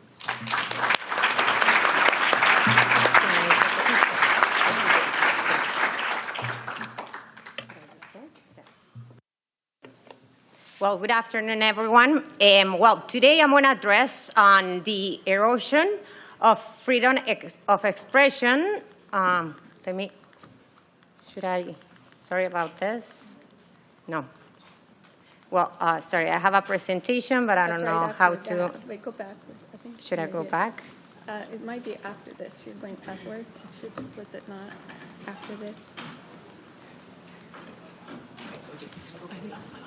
Okay. Okay, good. Okay, so I'm going to start with the presentation then. As I said, I'm going to present today on the erosion of freedom of expression through no binding international standards created by the international organizations. And when I'm referring to international organizations, I'm going to be referring to the United Nations and to the Organization of American States, which is also an international organization that covers the whole American continent.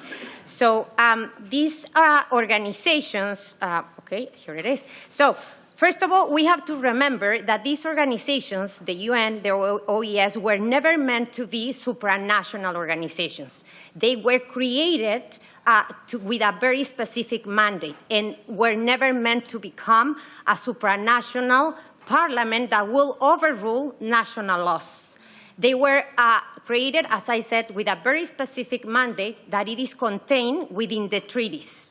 So when it comes to freedom of expression, we have the international treaties as the Article 19 from the International Covenant for Civil and Political Rights, and we have Article 13 from the American Convention of Human Rights. These treaties are very clear about the protections given for the treaties to the freedom of expression, but are clear not just about the protections, but about also the restrictions. And both treaties stated very clearly that restrictions are going to be allowed only if are provided by law. Unfortunately, what we have seen in the last years is that a group of people that it is unelected members from the UN committees are overruling these binding obligations. So in other words, these binding obligations nowadays have been interpreted or replaced by the opinions of these members of these committees from the UN, which we know as treaty bodies. These treaty bodies were meant to only interpret the treaties, but what they are doing for real is to really create new obligations for countries that countries never agree on. They have been created these no-binding international standards. One of those is the hate speech. So nowadays, we hear hate speech, and we see hate speech all over the legal documents at the UN, at the OES, and I guess that also here at the European Parliament. Even though we hear and we see hate speech all over the places, the UN recognizes that there is no an international definition, is not a universal definition on what hate speech means. Still, and despite that there is no definition, they keep running campaigns, they keep creating resolutions, observations, recommendations, and forcing countries to adopt their national laws and to include and protect the so-called hate speech. Same thing with the Organization of American States. The Organization of American States in the last years have been pushing for a resolution on hate speech. They are calling, within this resolution, they are calling the states to strengthen public policy and to ensure that they are going to prevent hate speech against vulnerable groups and historically discriminated groups that we know which those groups are. Within this resolution, the OES is calling the states also to combat, and they describe or include a different terminology as intolerant, discriminatory speech.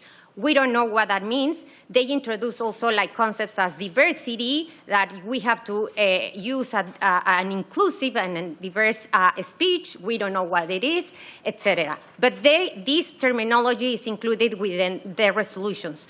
And what this means is that they are creating uncertainty on what speech is protected, because we don't even know what is the definition in that regard. The same thing with the Inter-American Court of Human Rights, which is the main body when it comes to the Organization of American States. Through their rapporteur on freedom of expression, in one of their last reports, they have stated that there is a need to strengthen policy, even if that means that going beyond the legal measures. So in other words, it's or standards or opinions, or the opinions of those unelected members of these committees are the ones who are going to rule, and they don't care about treaties anymore. So that is what is happening nowadays. The other standard that they have been promoting is disinformation. Just as hate speech, disinformation, the Human Rights Council has recognized that there is no definition on what disinformation means. Despite of this, they have included this disinformation and using this terminology to combat some discrimination or to report on some discrimination on gender. When you go through that report and you see what they are saying, they are stating that in many countries they are using disinformation.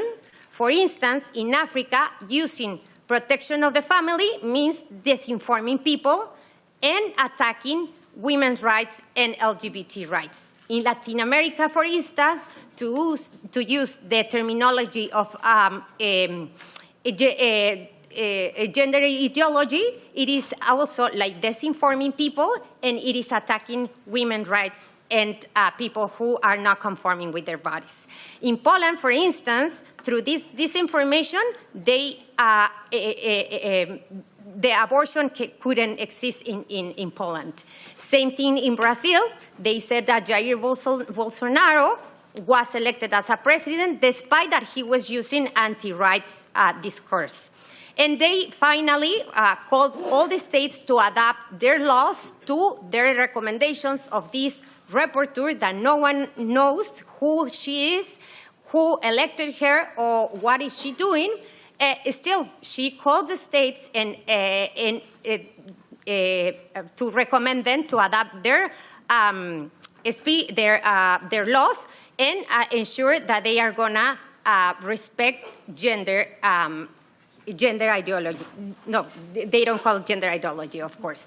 And finally, and very quick, is the other standard or practice, I would say, not a standard, but more like a practice that they are using nowadays is labeling and stigmatization, the labeling and stigmatization of those who do not agree with them, with their agenda that they promote within this resolution. So if we go, and I won't extend on that because Sharon already covered, if you look into their website, you will see reports, you will see press releases in which they keep calling groups that defend life, family, or freedom of religion as anti-right groups. And we are not allowed to be part of the debate because we are anti-rights. And in the last debates, what they have done is that they have excluded all of groups and, with the excuse that we are attacking the rights of others that are present, that we are using actually hate speech, and that we are disinforming all the international forum, and that's why we cannot be there.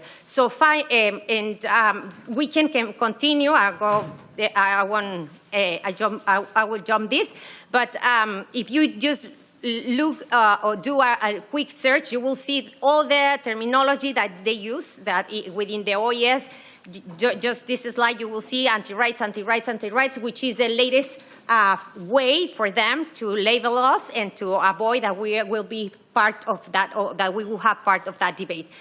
So finally, and just to close, it seems that everything is overwhelming and that we are losing ground. I don't think so. And I think that the best way to recognize that is that they are stating that they are afraid of the work that Sharon or many other organizations that are seated here in this table are doing within this international organization. So I truly believe that the truth is going to come to light, and that we have that we have to speak the truth clearly, boldly, and louder. And as long as we do it, we cannot be silent. So thank you so much.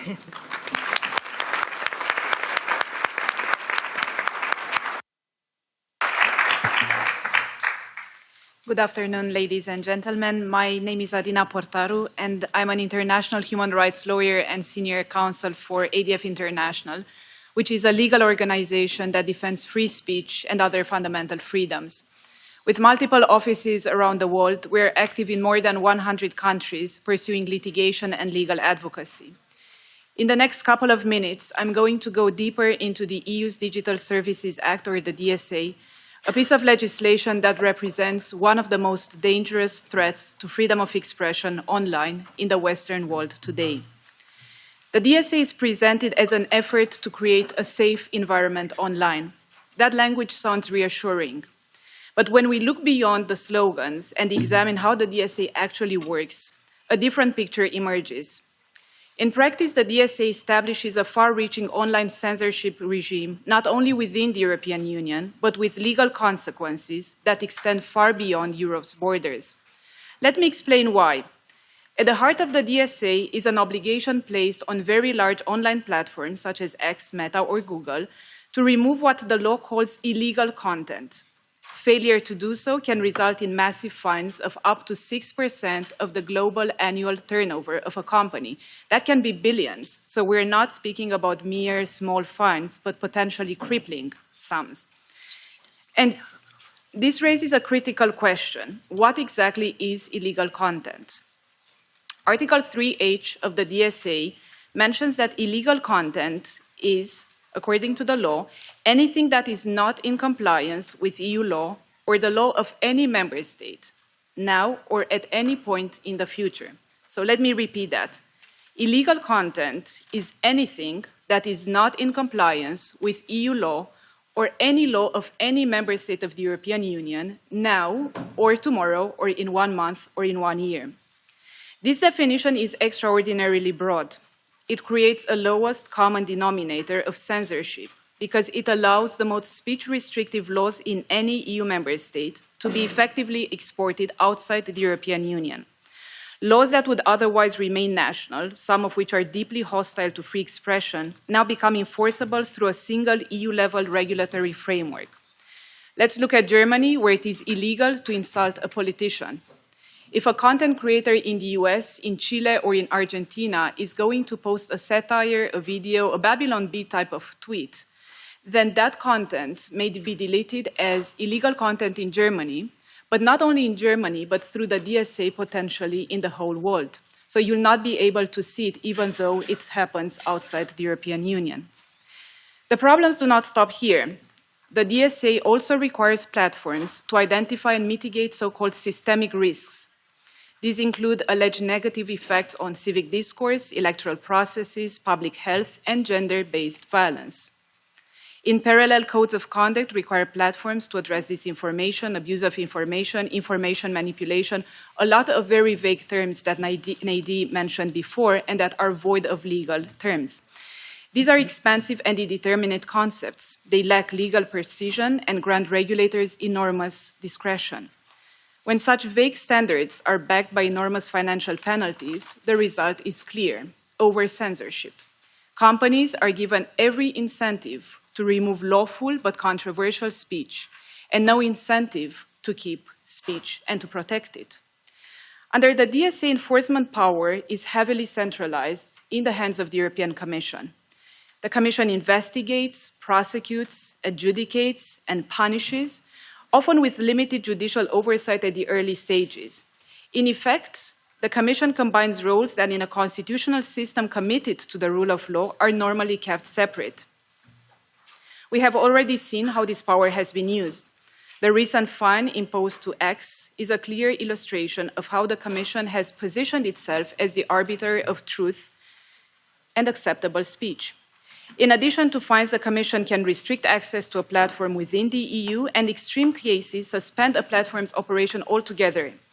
This is unprecedented power over the digital public square.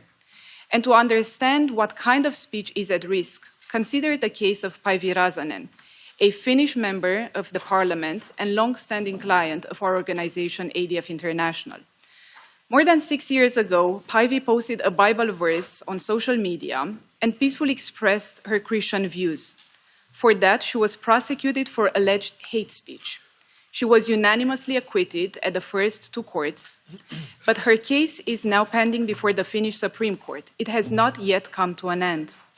And this case demonstrates very clearly something deeply troubling. Even quoting the Bible can be treated as criminal hate speech under certain European laws. And under the DSA framework, such content could be deemed illegal and therefore subject to removal across the entire EU and potentially beyond, even though your national legislation may not prohibit that. This brings us to one of the most dangerous points of the DSA. Platforms face severe penalties if regulators believe they have not done enough to remove content. And at the same time, there is no penalty at all for removing too much speech. So the rational response for companies is obvious. If in doubt, censor. This is not speculative. It is how risk-based regulatory systems work. Over time, lawful expression, as you see in that slide, where somebody posted, "Jesus died to save me," and that was deemed illegal content. Over time, lawful expression, especially speech that is controversial, religious, political, or just unpopular, will be quietly suppressed, not because it is illegal, but because it is too risky. Although the DSA is an EU regulation, its impact is global. Online platforms operate across borders. Regulators increasingly pressure companies to apply DSA-compliant content moderation policies worldwide, rather than maintaining different standards for different regions. There is also real risk that EU regulators could demand a global takedown of content, not merely its removal in the EU. So this is not merely an EU law. The EU is pulling down a digital curtain, and it is important to stop, reflect, and amend that process. These concerns are not hypothetical. Digital platforms such as X and Meta and Google have warned publicly that the DSA threatens free expression on a global scale.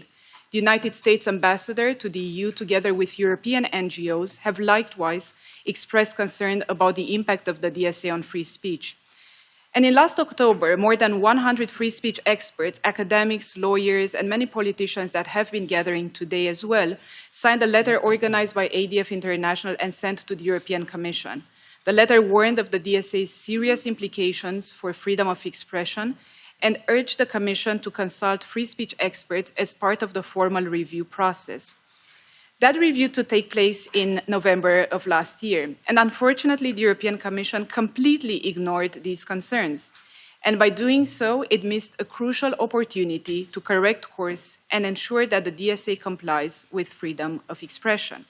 The second review is due to take place in 2027 and will specifically focus on free speech. So I would encourage all of you who have expressed well-founded concerns today regarding the DSA and free expression to participate in this review and also to inform our organization of free speech cases that may happen in your countries. And in closing, the DSA is not an isolated measure. It is part of a broader trend across the West where those in power seek to control online discourse in the name of safety, democracy, and integrity. But history shows us clearly that when you give people the authority to assess and limit viewpoints, this ends up in disfavoring speech and dissent. Free speech is not a privilege granted by regulators. It is a fundamental right. It is protected in the highest international treaties.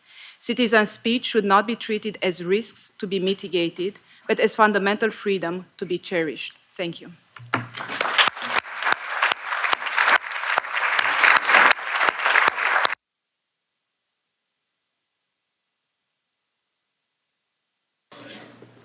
Merci beaucoup. Thank you very much. French, je vais parler français.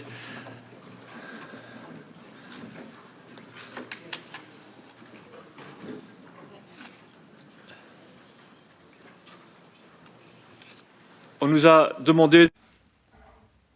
We have been asked to address the issue as to how we can counteract attacks on freedom of speech in international fora. I think it's very important for us to have this meeting here today in the European Parliament, because there is a real danger that freedom of speech will be undermined. That danger is growing in the EU, and there's a bureaucratic machinery which is being created now to engage in surveillance on freedom of speech online. So, as conservatives, it is a question of survival. We need to be aware of these major, real risks and dangers to our freedom of expression. Just to take you back for a moment to kick off, back to the origins of the EU. As you know, the EU was created after the Second World War. There was a supranational political vision. People generally had to go along with it. For the second half of the 20th century, the people of Europe did generally go along with that movement. It doesn't mean they always wanted all of that movement, and it doesn't mean they always understood all of that movement. Right from the beginning, there was a gap between the EU project and the people. My generation knew that gap. We didn't have true freedom of expression when we were young. We didn't have true freedom of thought. Conservative, critical thought was in a minority, and we didn't have access to the media. The media were generally financed by the state, they were subsidized, and critical voices were barely heard.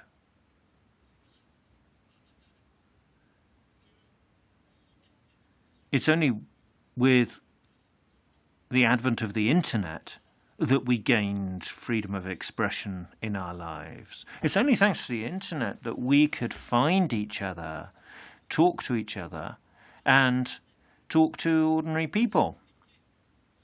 It's only thanks to the internet that we've been able to speak out about what happens here in Brussels. The internet brought back a lot of our freedom of expression and political freedom. It gave us it back to a large extent, so it's vital to keep political freedom going. The internet destroyed that oligarchy of the press. As conservatives, we benefit from internet freedom. The conservative movement has grown mainly thanks to internet freedom. But this freedom is also a threat. You will see it as a threat if you want to keep the status quo, if you want to keep the system in place, the system that's been there since the second half of the 20th century. If you're happy with the current European political system, if you're happy with universalist, progressive values as they're currently espoused, of course you're going to want to regulate. The EU's knee-jerk reaction is always to regulate. Things don't exist until they've been regulated in the EU. Bring in the standards, impose some fines. That's the EU's idea of doing something, not doing business, not actually making things. And now we see a time when power is almost within our hands, so they're taking preemptive action to prevent that. And this is where I think Adina is right, and others. The Democracy Shield and the DSA are a significant threat. We've already seen this happen. We saw this recently with events in Romania. Nobody has mentioned Mr. Georgescu yet. He was elected democratically, and then that election was annulled on the supposed pretext of applying the DSA. We are losing anonymity online.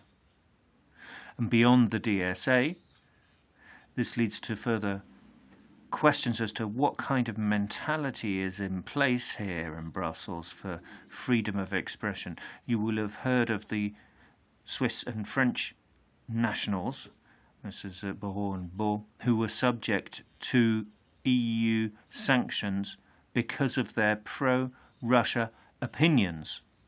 One French officer and Swiss officer was subject to international sanctions. There was no trial. There was no possibility for them to present their defence. All of their assets were frozen. All their bank accounts were closed down. They weren't able to spend money, and nobody else was allowed to give them even food. With no trial, they've been silenced because of their opinions. They do not have illegal opinions. Even during the Cold War in France, communist newspapers were allowed to print whatever they liked, even if they printed complete rubbish.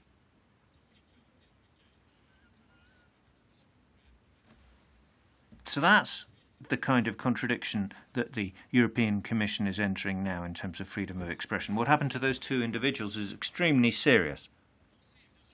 So we need to think in terms of the law and justice, but we also need in my opinion, to be looking not only at the way in which the system works in itself, but rather, as Sharon was saying, we need to work on the institutions, not only debating through the existing rules, because the institutions have a political vision. They have their own DNA. They have their own project. The conservative vision is nowhere to be found there. A patriotic vision is nowhere to be found there. So if you work on laws and application and so on, you're not actually doing anything about the system. We have followed 80 cases at the European Court of Human Rights and the European Centre for Law and Justice. But the most successful aspect was drawing attention to conflicts of interest that judges in the European Court of Human Rights and progressive NGOs like George Soros's Open Society had. There were conflicts of interest there. There were links between those judges and those organisations. A fifth of the ECHR judges are former employees or members of the boards of Mr. Soros's organisations or Soros-funded organisations. So in terms of a conflict of interest, those were the links. The court system was reformed to some extent. The court did adopt an internal reform of its rules. But since we published our report, no new judges from those spheres of influence has been appointed to the Strasbourg court. So that is a structural achievement in terms of those institutions. So what I'm saying is, yes, we need to look at laws, how laws are adopted, what the laws say, and so on. But we also have to have a critical, structural, historical gaze on EU institutions and international organisations in order to achieve a change.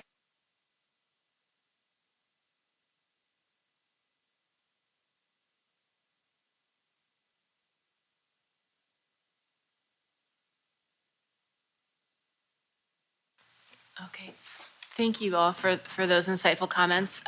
We have, I think, one brief comment in response from Jen Chang Nakasaki from the Population Research Institute. Muy buenas tardes con todos. Good afternoon, everybody. I'll be speaking Spanish. I'll be asking a simple question. How does the abortion industry attack freedom of expression? Well, it appears that there are no links, but when we hear about my voice, my choice, what really do we think about? Do we think about the spontaneous, transparent citizens? Here we think that this is about a highly influential transnational strategy. This is not just a simple opposition group. No, we are facing an organized platform which works like European COP to push the pro-abortion agenda. We are facing a paradigm shift in the way power of these people is being expressed. We need to look at the infrastructure behind this network. For decades, the pro-abortion movement has been linear. For example, we could look at who the leader was, who the key players were, the UN, and so forth. But now that approach is not enough. Power is not a pyramid. No, it's a decentralized system which is flexible and interlinked with the ability to adapt and change depending on what the situation is. And that's what is key. The pro-abortion movement is not just a simple group of dispersed NGOs. It's a transnational network with different functions and different strategies. If you look, for example, it focuses on finance, media, operations, legal, with a key goal, that is to increase legitimacy, exert political pressure, and in some cases even expand practical implementation. And we really need to focus on what's important. So where the pressure points can be, for this can be the European Parliament and my voice, my choice. Because there's something that we'd like to highlight in this debate, and that is that the paradigm of networks has taken away the negative stigma around the world, the word abortion, through the media.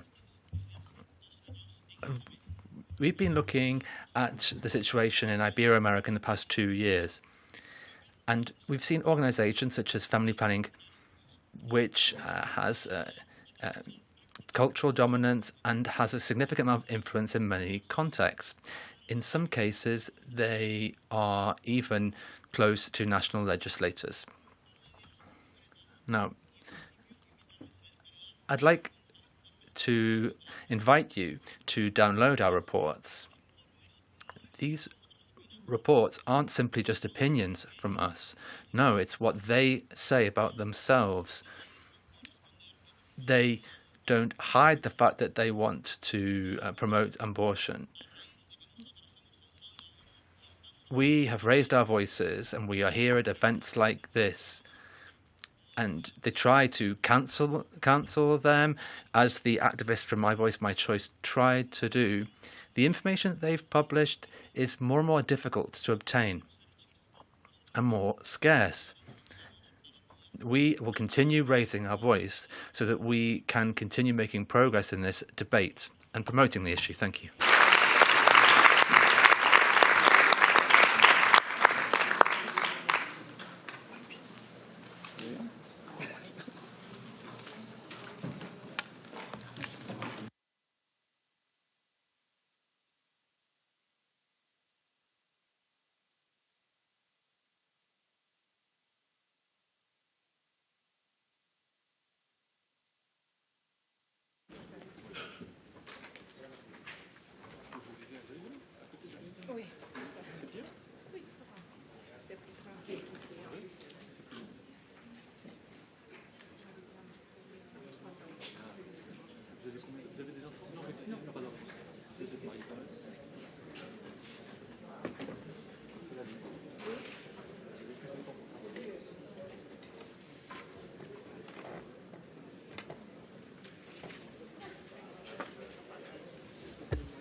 Ladies and gentlemen, we will shortly be beginning the final segment of today's program.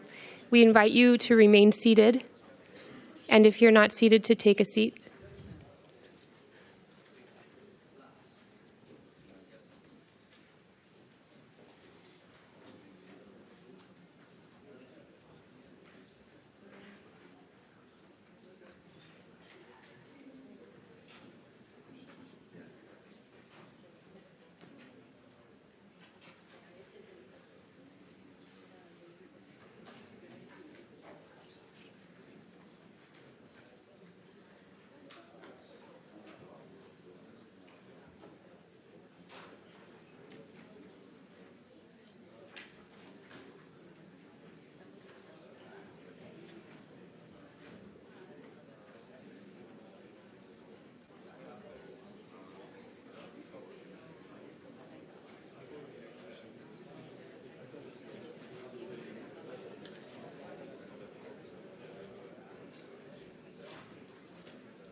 Ladies and gentlemen, we will shortly be beginning the final segment of today's program. As you come in, please take a seat.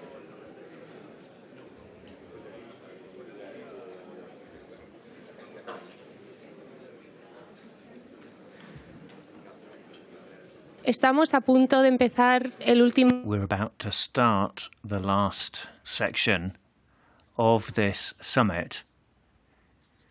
So as you come in, please take a seat.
Ladies and gentlemen, we will be shortly beginning. Please take a seat.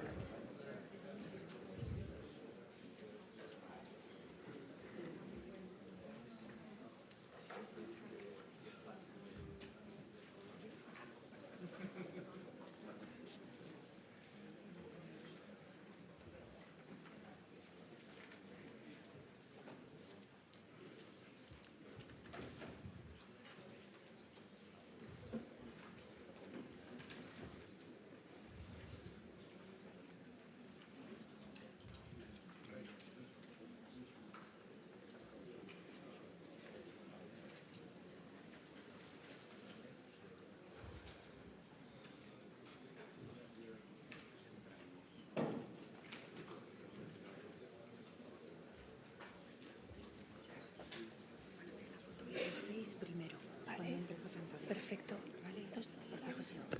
No, ya lo saben, pero para que nosotros. Venga.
Ladies and gentlemen,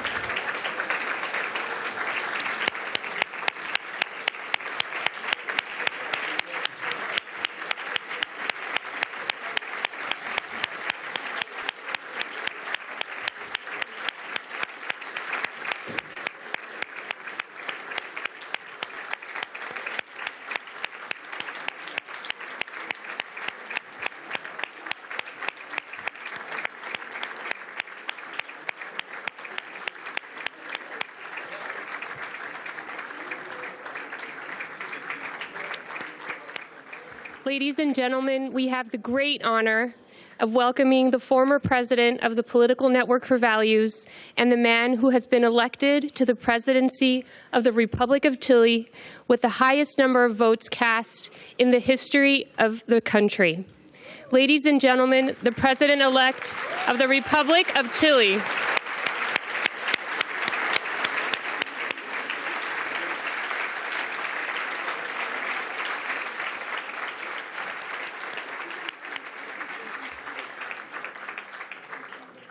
We now open the final remarks of the 7th Transatlantic Summit of the Political Network for Values. Very nice to meet you, sir.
Ladies and gentlemen, we now open the final remarks of the 7th Transatlantic Summit of the Political Network for Values under the banner of a Transatlantic Alliance for Freedom.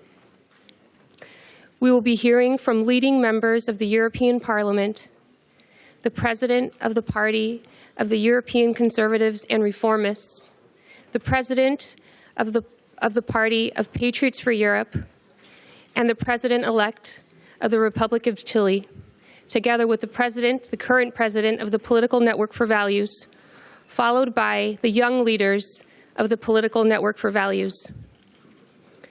Ladies and gentlemen, Madam Kinga Gál is a member of the European Parliament since 2004 and first vice president of the Group of Patriots for Europe, representing the citizens of Hungary. Ms. Gál is the vice president of Fidesz.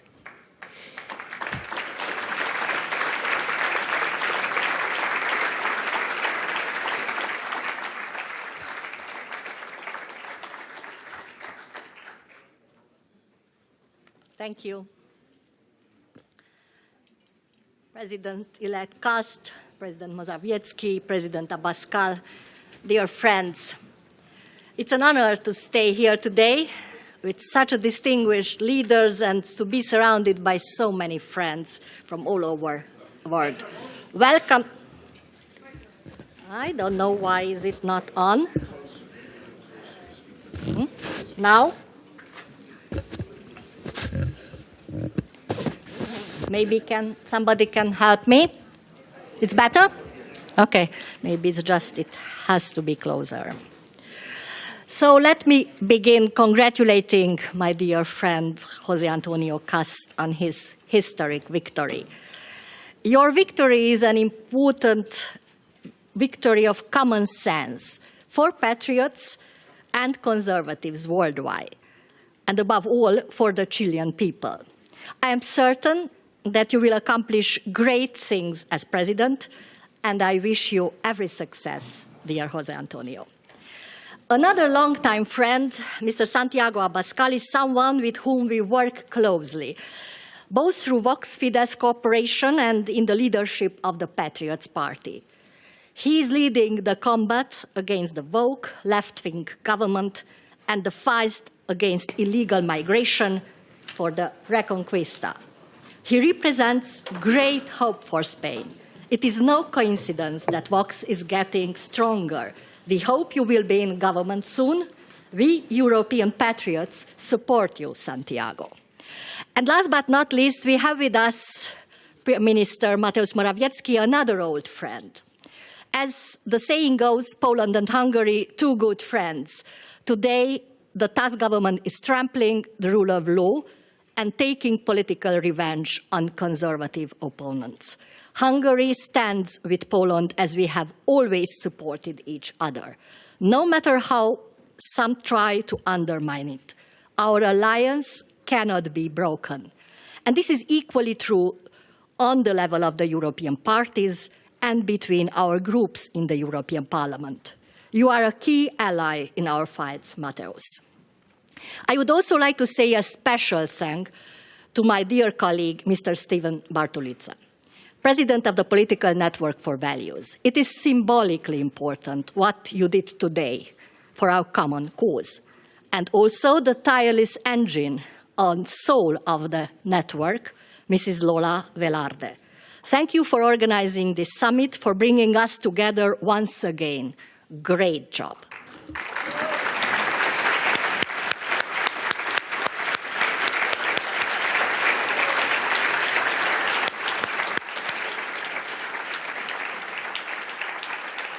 It is great to see you, so many here from all over the world, united in purpose and spirit. We all stand for protecting our traditions and defending our values. Representing traditional values in West today is not an easy task. I have experienced this firsthand in the European Parliament over the past 20 years. This is why being here today makes a real mark that shows the world our commitment protecting freedom of speech and our fundamental freedoms is mostly important. In this regard, protecting values, the Political Network for Values has always played a leading role. After successful meetings in New York and Madrid, we are yet again sending strong and powerful messages. And that is why it shouldn't be and shouldn't come by surprise that we are under attack already for organizing this event in the European Parliament. The event was officially denounced even before it took place. Then this morning, a whole group of activists tried to disturb us. This shows clearly that freedom of speech is in danger. We are under pressure by forces who want to silence us, eliminate our roots, traditions, values. Our opponents use every tool at its disposal, rules, regulations, mechanisms, to censor and silence patriotic and conservative voices. So that is why I believe that this summit could not be more timely. Let me recall that here in Brussels, not too long ago, and not far from here, this place, even the police was sent against us. They tried to shut down the NetCon conference by force simply because patriotic and conservative representatives were the speakers. I remember standing on the stage when the police locked down the doors.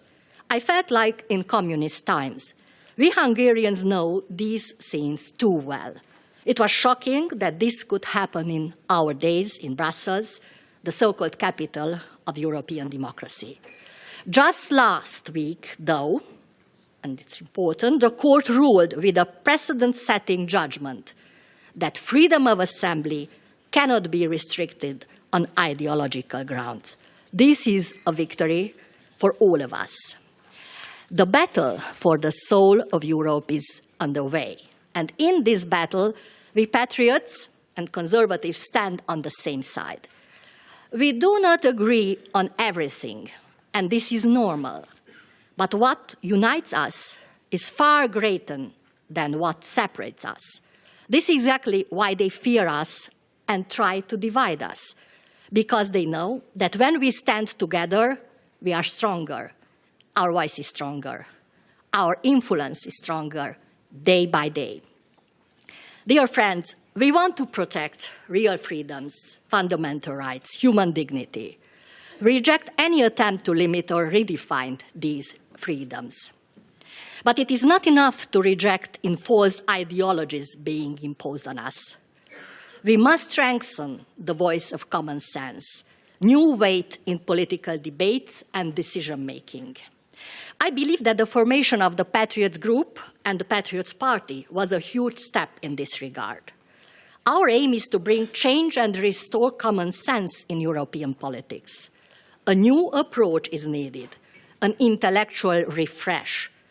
The desperate attempts of the left liberal forces to silence us only show they fear us. They lecture others on democracy, preach about freedom of speech and freedom of media, but in fact they are the ones who cannot stand any opinion different from theirs and want to limit our freedoms in the name of political correctness. What a hypocrisy. We are and will be under constant attack.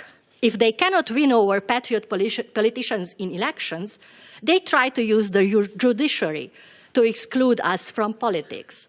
Or we see it here in the European Parliament, where they try to exclude us from European cooperation.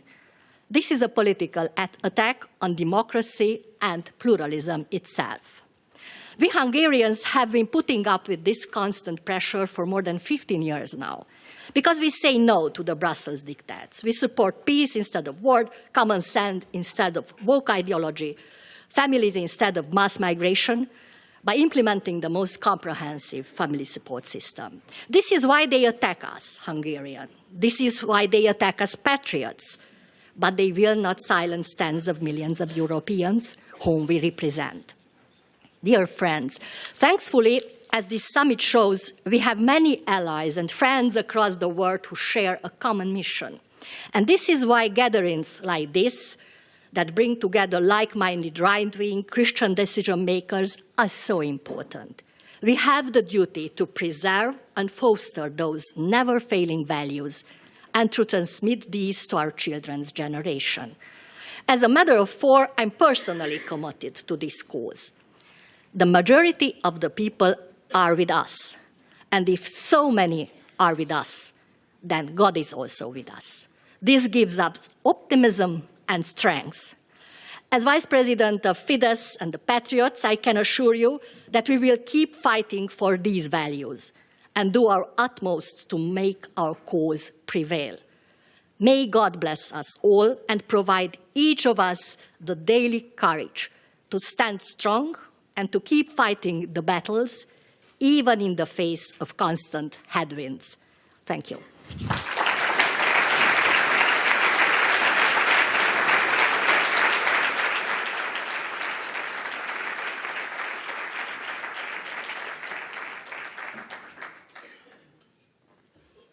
Thank you, Madam Vice President.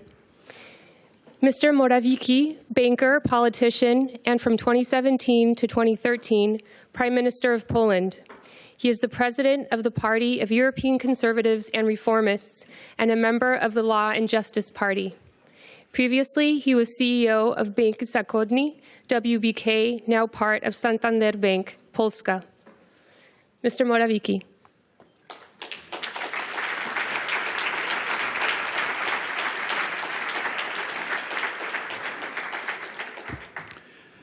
Thank you very much, Mr. President. Dear friends, Santiago, Kinga, Stefan, thank you very much. Thanks for inviting me to here.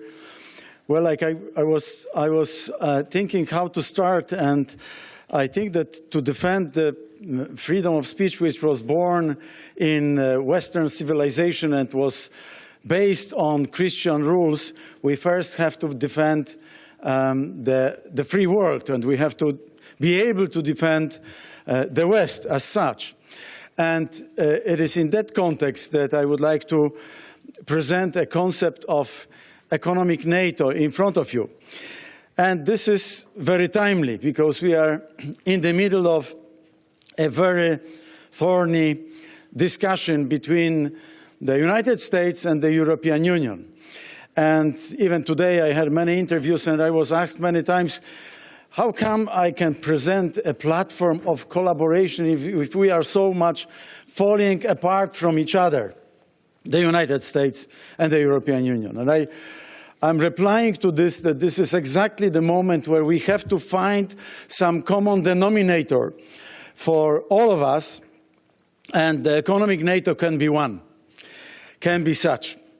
And this concept is about building free trade zone between the United States, Canada on the one side of the Atlantic, and the European Union on the other side. Free trade zone of such a magnitude could form a formidable alliance across the globe. We could present together somehow close to 50% of the global GDP in nominal terms, in dollars. It means that together we could impose standards and norms and regulations, of course, together with our Chilean friends, that's quite clear to me, on some other jurisdictions. And in looking at the world around us, it is quite obvious to all of us that there is no free speech in China or in Russia. And this Chinese-Russian tandem works against the West, basically. And in this conflict, or maybe even incoming war, I hope it will stay on the level of conflict. Trade wars are class wars, as the classics say. We have to stick together. We have to work and collaborate very strongly together. And how to do this in times when the European Union is falling apart, is torn apart by different concepts, by the European Commission imposing new regulations, when one report after another regarding entrepreneurs is indicating that there is a maze of denser and denser red tape imposed on small and mid-sized entrepreneurs and on the European business. How to do this? And one other concept which I would like to present is the concept of the Europe or the European Union of strategic alliances. And by this I mean we should make one step backwards to the moment when the European Union was successful. When was this? This was at the time of the European Economic Community, till 1993. The four freedoms, movements of goods, services, capital and people, plus competition law. The European Economic Community was a success story.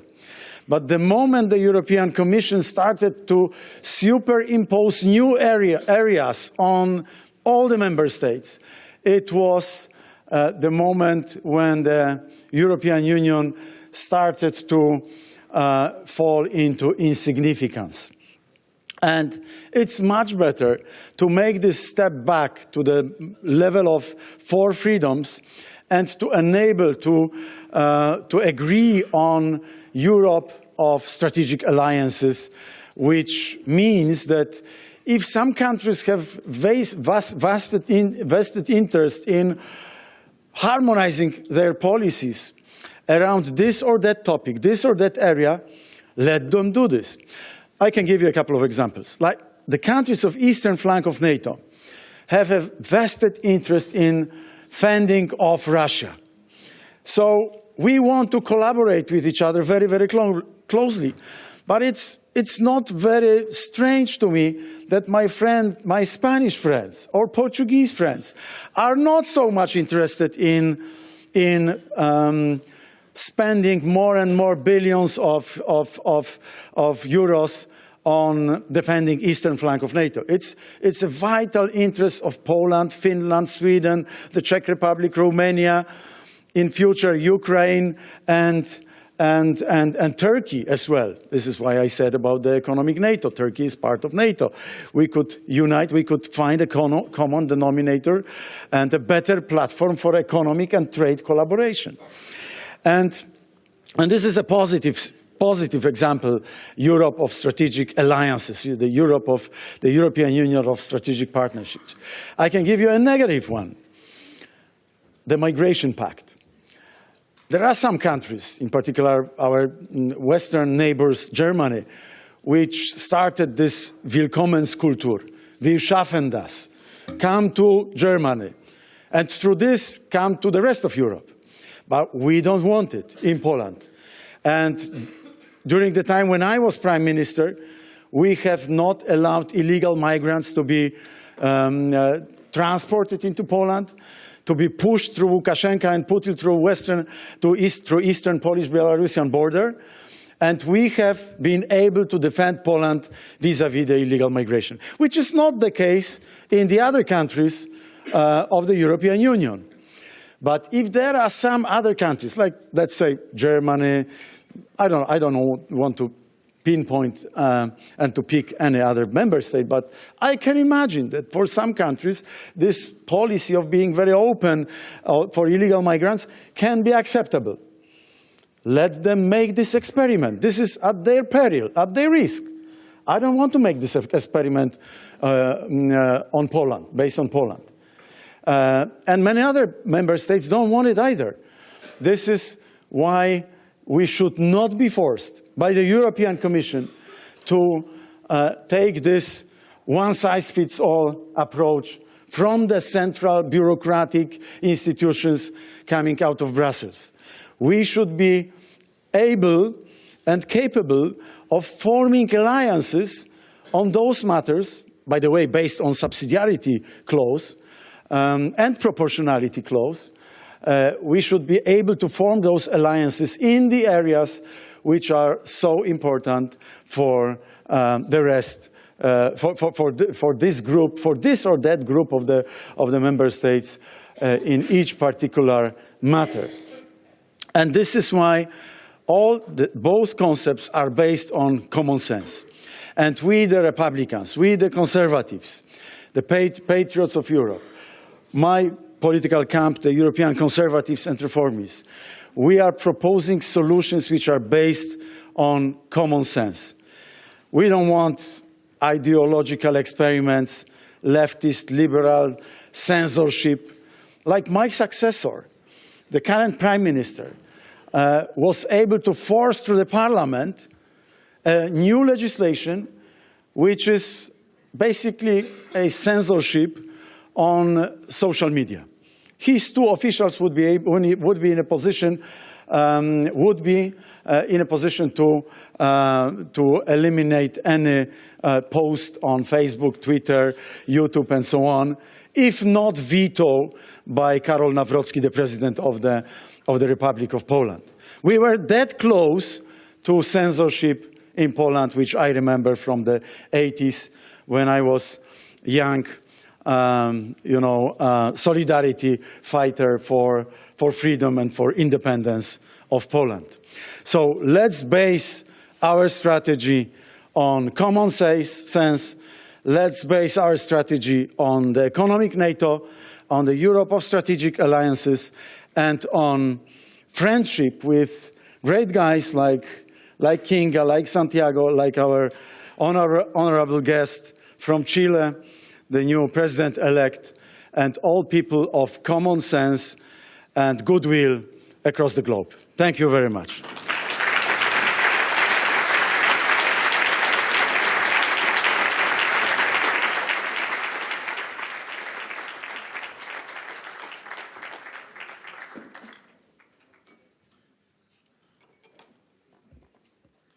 Thank you, Mr. President. Santiago Abascal, un hombre profunda. Santiago Abascal, a man deeply in love with his homeland, Spain, rule of law, fundamental rights and freedoms for citizens, a man who chairs the Patriots for Europe party, the Vox party, the Fundación de Censo, and a member of the Spanish Parliament. Mr. Abascal, you have the floor.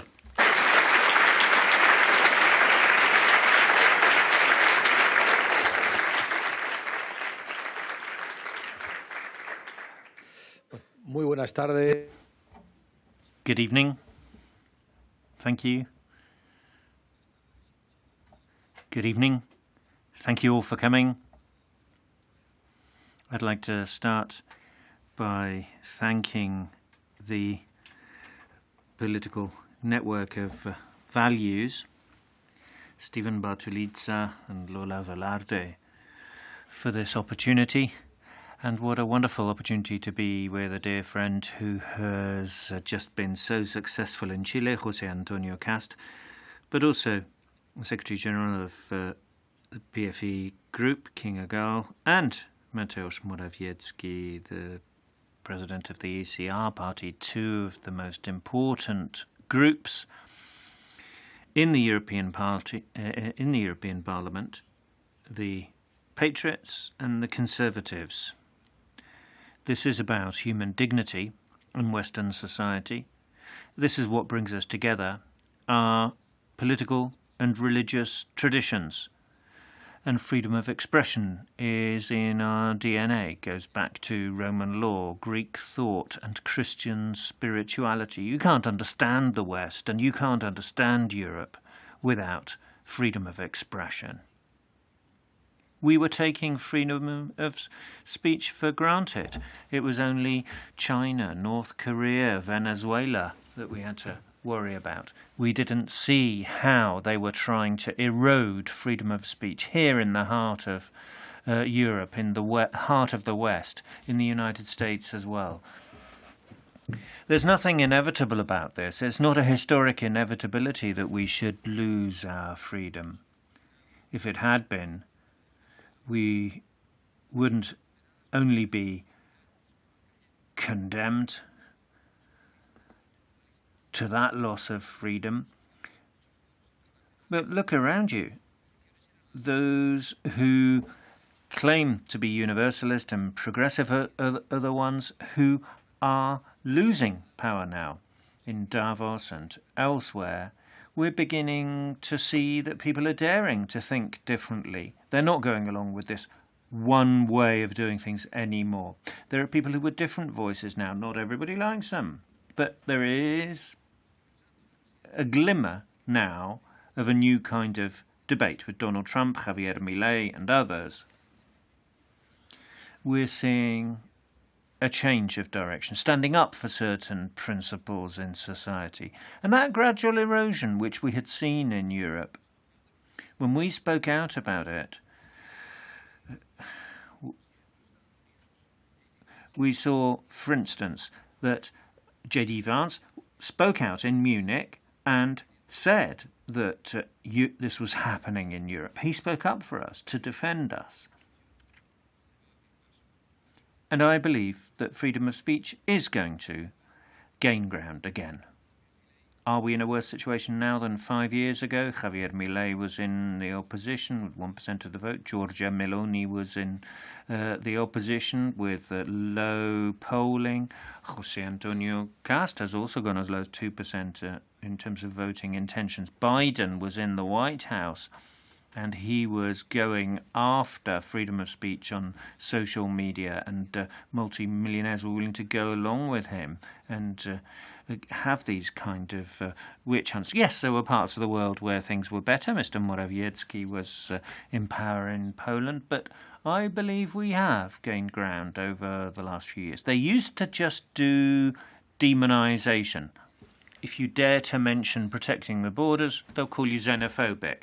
If you dare to mention the family, they'll say that you're trying to impose an ideology. They will call you transphobe, homophobic, or whatever. They've called us ultras, fascists, Nazis. They've given us labels which we do not believe in. Charlie Kirk was a martyr for freedom, and he said they're not killing us for being fascists. They're calling us fascists in order to kill us, or at least in order to silence us and cancel us. So, yes, there is progress now. So, demonisation is no longer enough. They need to censor us now, too. We're seeing a systematic global attack on freedom of speech. We have a total veto on our communication in Spain. We're the third political party in Spain, representing millions of Spaniards, but we don't have a voice. We're demonised, ridiculed, or silenced. The main TV channel that was giving a voice to Marine Le Pen was shut down in France. You can't say anything positive about the opposition to Macron. You can go around setting cars on fire, but you can't say anything bad about Macron. X has allowed freedom of speech. In Poland, the current Prime Minister, Donald Tusk, went on TV as soon as he got into power with the police. And everyone in the Brussels elite thought this was perfectly normal. And the fact that Islamists were raping children was covered up in the UK. In Giorgia Meloni, people defending borders were criminalised. Viktor Orban has been punished. Hungary's been fined because he protects Hungarians' borders, safety of children in schools. He says that it's up to parents to provide a children's education. And the dominant elite in Brussels wasn't having any of that. But there's a chink now. We're chipping away at the wall.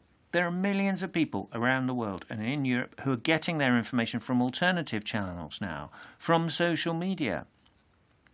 And this is why they want to shut that down now. They want to cancel that opportunity for freedom of speech. Thierry Breton, when he was commissioner, was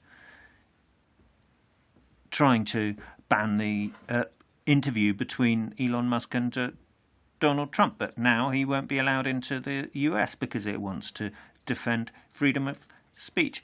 So that persecution that we were suffering has gone too far. The political elites and the financial elites and sometimes ecclesiastical elites in the West have alienated their own people. In 2026, the Pope said that the space for freedom of speech in Europe is rapidly shrinking. We've seen this in Spain. A week ago, the Prime Minister announced that 500,000 people who were illegally present in Spain would be naturalised, regularised. Just imagine what that means for hospitals, housing. A week later, he said that he will go after hate crime on social media. So, firstly, you're condemned to a migratory invasion. It's not regular migration, it's an invasion. That comes first. You will suffer this migratory invasion. 2, you won't be able to get a hospital appointment or get housing because of this invasion. If you complain about it, we'll persecute you. But I'm a realist, and we're chipping away at that wall. We're making progress. The light of truth will be seen through that chink in the wall as time passes. Thank you.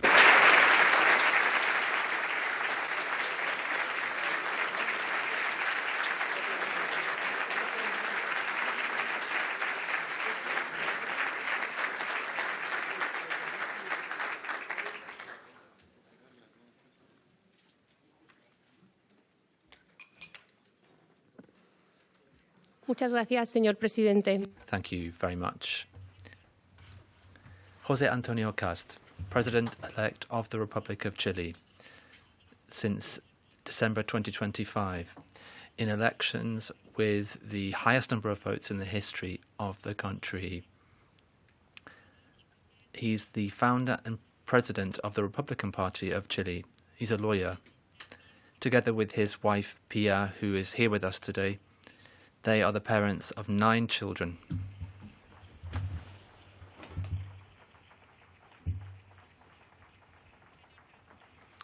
Mr. Cast, you have the floor.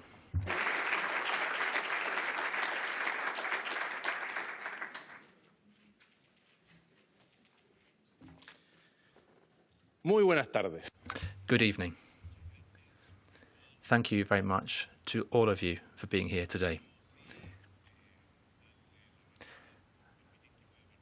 I'd like to start Santiago. We met very early this morning in Madrid, and we've had to come back because there are lots of things to do so that that chink in the wall grows even more. I'll let you leave now, Santiago, because you have to catch a flight. Thank you.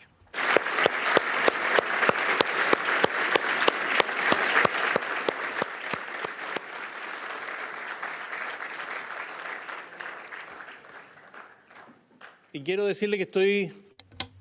I have to say, I'm very happy to see so many well-known faces here. We've worked together for so many years and generated links on both sides of the pond. And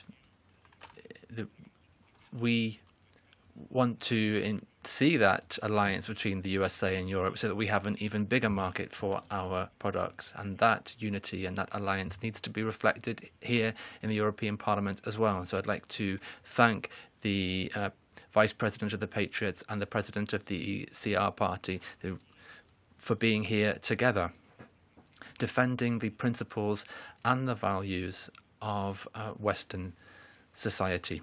Thank you, Kinga, for being here today. Thank you, Mateusz, Santiago as well. I'd also like to thank the media for being here.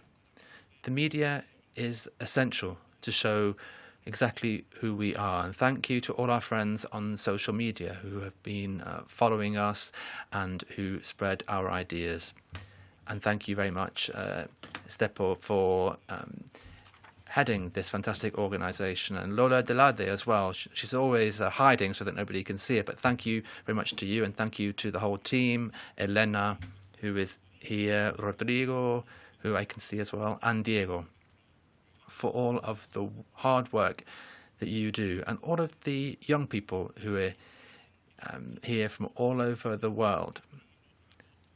And thank you very much to the team for doing such an excellent job in organising this conference. I'd like to start with a simple yet deep question. Why are we here?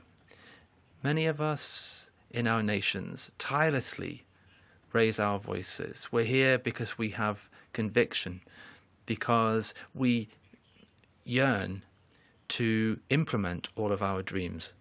We're here to do our utmost to achieve the good for our nations. We need to really think about people who are suffering, the weakest in society, who have hope in all of us. We're here because we believe in freedom, dignity, and respect for human beings. They are the key pillar of all democratic civilizations. And when those pillars are weakened, it's not just the political system that falls. No, family becomes weaker as well. Society becomes more fragmented, and democracy is destroyed from within. And today we are seeing a worrying paradox. The more we talk about rights, the more freedom is being curtailed. And when there is no security on the streets, when families and communities are worried, democracy will be under threat because freedom becomes a mere illusion. Therefore, defending security is not authoritarianism. Defending freedom is not extremism. Defending order is not about going back and regressing. No, it's about defending fundamental beliefs so that every society can flourish. Our cause is not just another form of ideology. No, we advocate reality so that everybody, based on reason and a proper understanding of life, can flourish. Today, we are seeing the fruits of a culture dominated by isms. You may be wondering, what are these isms? Well, there is environmentalism, extreme environmentalism, which prioritizes the environment over persons. Extreme animalism, you could call it. We, of course, respect animals, but that puts animals above human dignity. And we are seeing the genderism and radical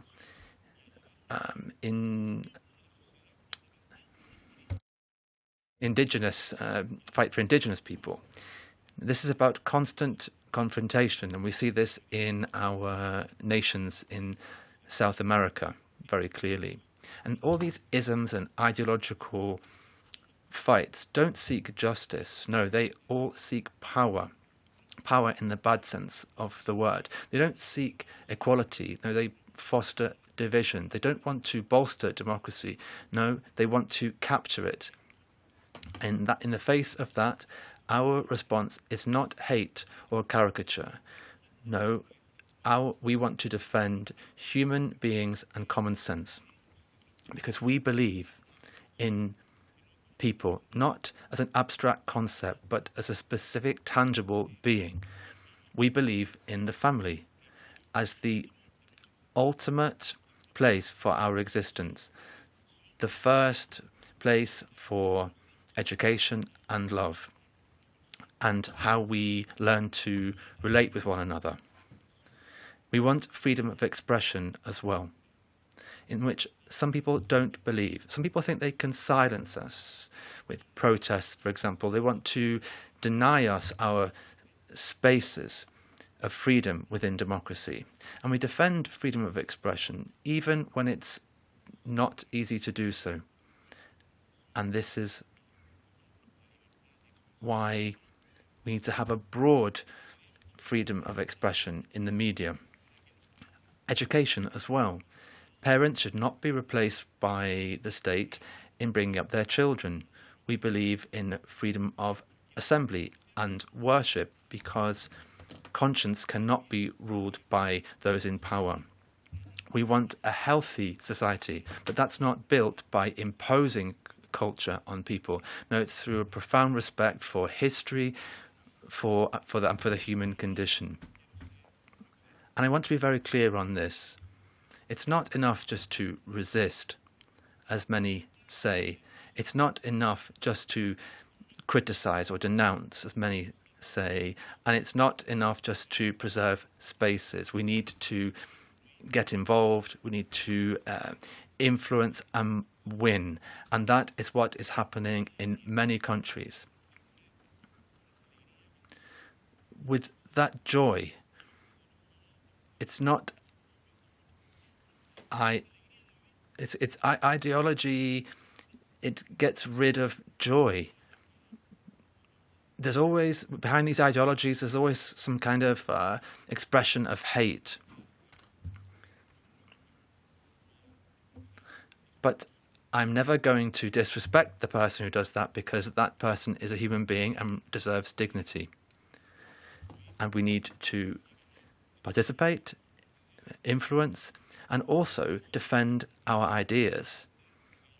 they use violence, physical violence, verbal violence, and digital violence to defend their ideas. And many people here who have suffered that. Look at where we've got to.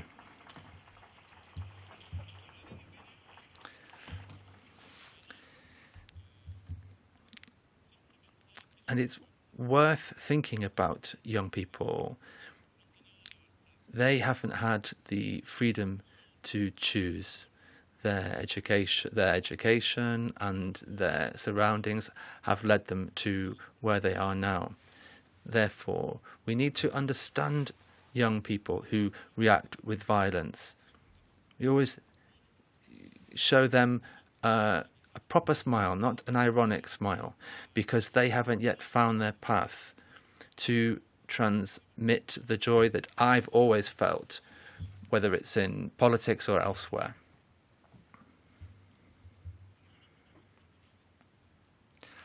If we don't participate and influence, then there are many others who are willing to occupy those spaces without thinking about it.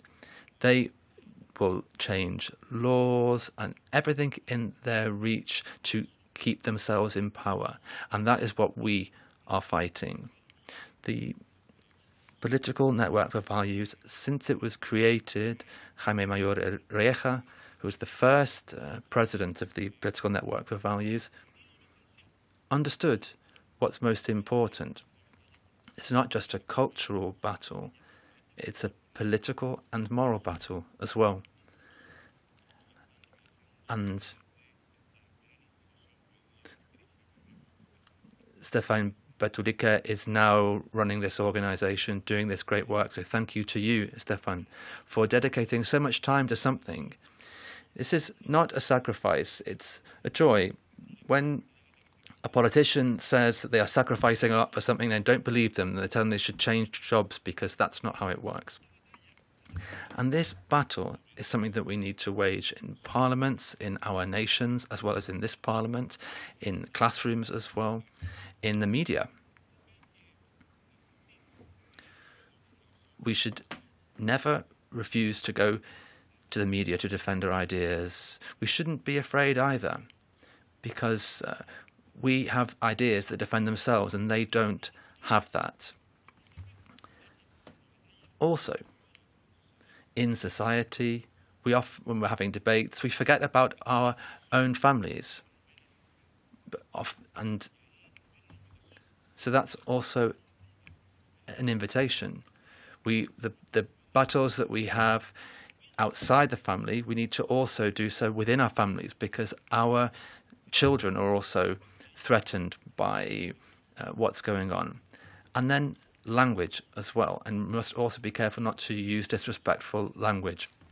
So this space is vital. It creates links. I can see here faces before me representing many different nations, and great friends as well that I have met at meetings like this. And I wouldn't have met you all if it weren't for Political Network for Values. Kinga, for example, but all of you, and for being here and for what you do in your nations. You're always linked to a huge group of people who are singled out in their countries, but this gives us a feeling that we are not alone, and there are more and more of us every day. Here we cultivate these links, which allow us to have the energy to go back to our countries and defend and promote our ideas. We have never proposed excluding people. We're always here to listen. We promote life, family, truth and freedom. And I therefore am very grateful to be able to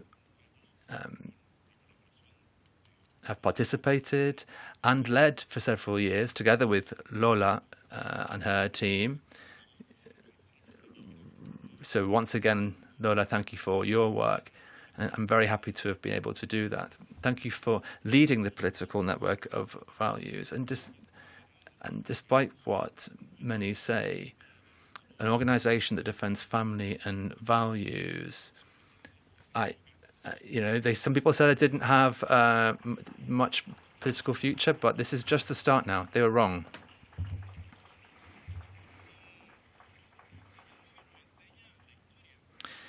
What history shows us is that when men and women act with clear convictions, calmly, bravery and common sense, society rises. Often societies are waiting for somebody to speak out. There's always somebody who raises the flag. If someone is silent, someone else will wave the flag. Defending freedom, and I say this for some people, some of my friends who've been killed, for defending their ideas, for speaking out, they were shot by terrorists. But don't worry, everything will work out. There's always somebody that waves the flag of freedom. Defending freedom is an act of courage today, and you were all called to do that. That courage is what we do. It's about looking to the future with optimism. It's about historical responsibility. So we need to move forward with clear ideas, with our feet on the ground, looking to the future, and certain that everything will work out well, because God loves us. Thank you.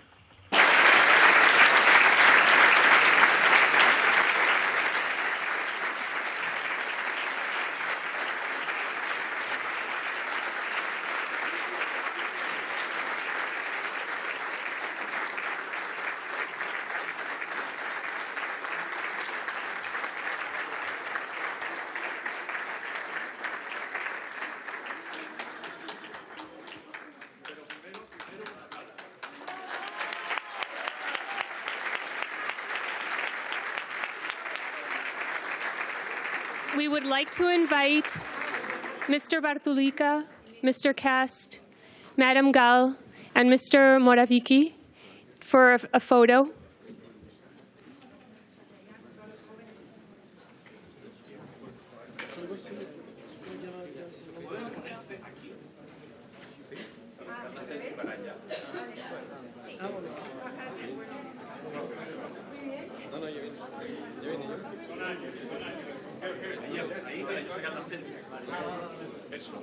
Con velocidad. Here, there. You stay with me. Aquí. Ahí para que se vea. Aquí. Ya. Ahí. Come in the front.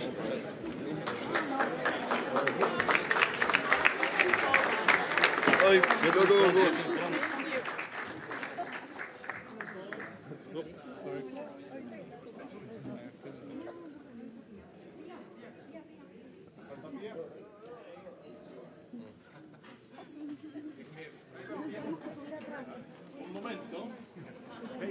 Patient.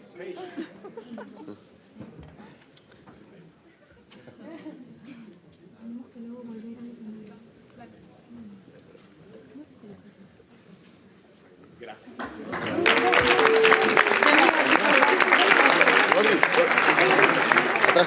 Atrás. Corre, muévete.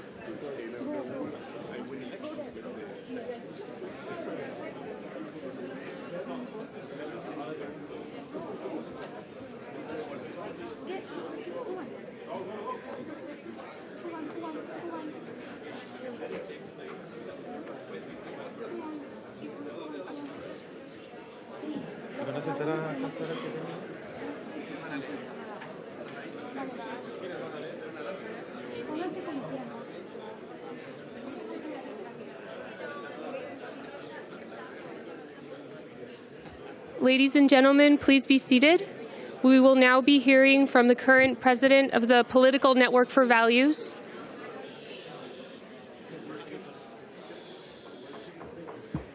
Ladies and gentlemen, please kindly be seated. We will now be hearing from Mr. Bartulica, the current president of the Political Network for Values. He's surrounded by members of the youth program of the Political Network for Values, 40 young leaders from 20 countries that have been attending a training program during the past days and are now serving as volunteers.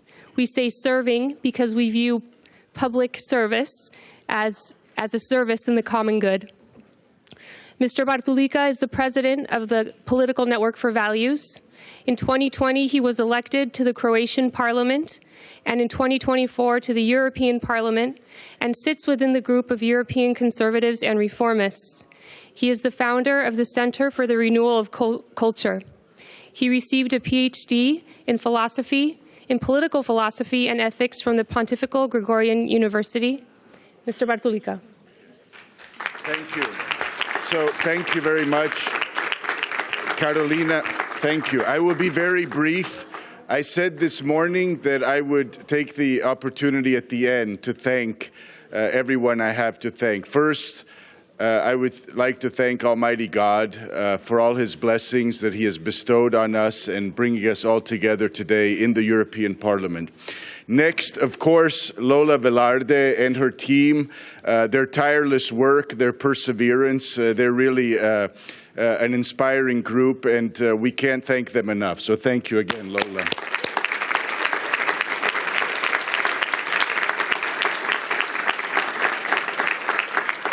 Of course, I want to thank Jose Antonio for his leadership. I couldn't have imagined when we were together in Zagreb several years ago that I would be hosting you here as your successor at the head of the political network as the president-elect. So congratulations. It's an inspiring victory, landslide victory for all of us, and the world is paying attention. So Chile is blessed to have you, and I look forward to seeing you in Santiago next month.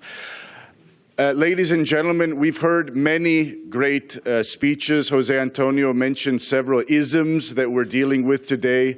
Father Kiely mentioned dumptyism as perhaps a new threat to freedom of speech. I think we've all benefited greatly, at least I can speak for myself, from this summit.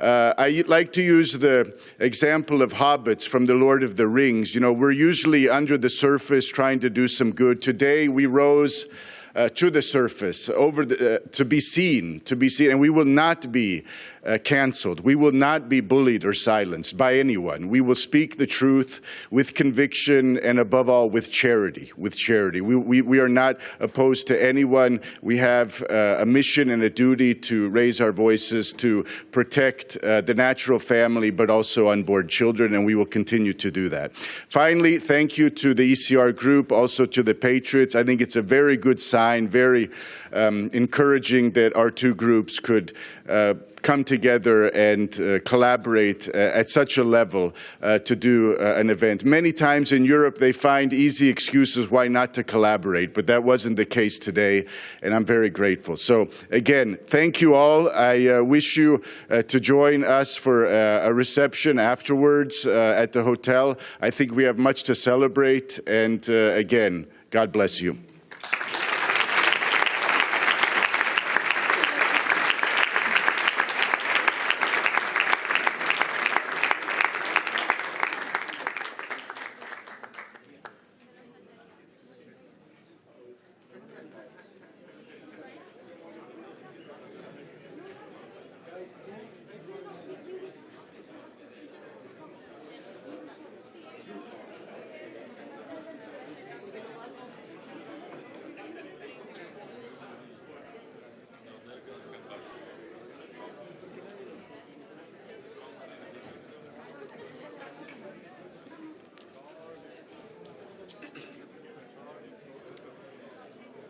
Honourable members of the European Parliament,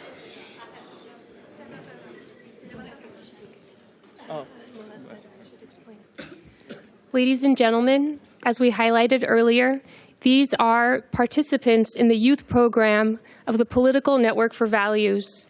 40 young leaders from 20 countries that have been attending a training program during the past days and have been serving us as we view the political life as a service to the common good. So thank you to our youth participants.